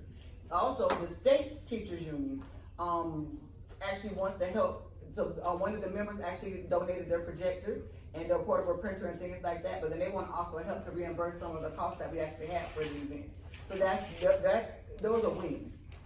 With the city of Gainesville, I agree that I would like for each person to sign the open letter individually, but that letter from one body to the next, that puts them on notice. That is huge and that is major, but that typically wouldn't happen. So as we keep going, earlier I told y'all that Children's Trust was my hot button. The reason that Children's Trust is my hot button, I did want to explain that, is because that's our money. Children's Trust, when it did its big marketing campaign, said it was for students 0 to 18, and primarily to serve our students, because typically it's our kids that need servicing. I hate when they have meetings because regular people that work often can't go, but we gotta find people, if they work different or alternating hours, to get in those rooms. The fact that you wanna take this money and say you're gonna spend it on our children, and you can't say things like systemic racism, or you say you don't wanna bring race into it, in Gainesville, we don't have to talk about any other city or county, state, anything. We have the highest gap in every single quality of life indicator based on race. That's data. That's not my opinion. That's not me trying to incite someone. The data that we spent $300,000 for University of Florida to tell us that alone race, we have the largest gap. And the people that are supposed to help close that gap can't say systemic racism or don't want to address race. That's problematic. But the way that we change that is, that's one of those spaces where we get in that room. We're there to see what's going on. You speak up and say, hey, we're not allowing that in order to be. That's a lot of money that's on the table. That's our money. So I want everybody to know that. I don't know, y'all hear me laugh or joke, because I'm serious about my money. I'm serious about all of it, whether I'm taxed, no matter what it is. So just keep that on your radar. And that's another reason for the reminder. When we find these things out, we can start to send that, because a lot of people don't know when meetings are. And people say, oh, go check.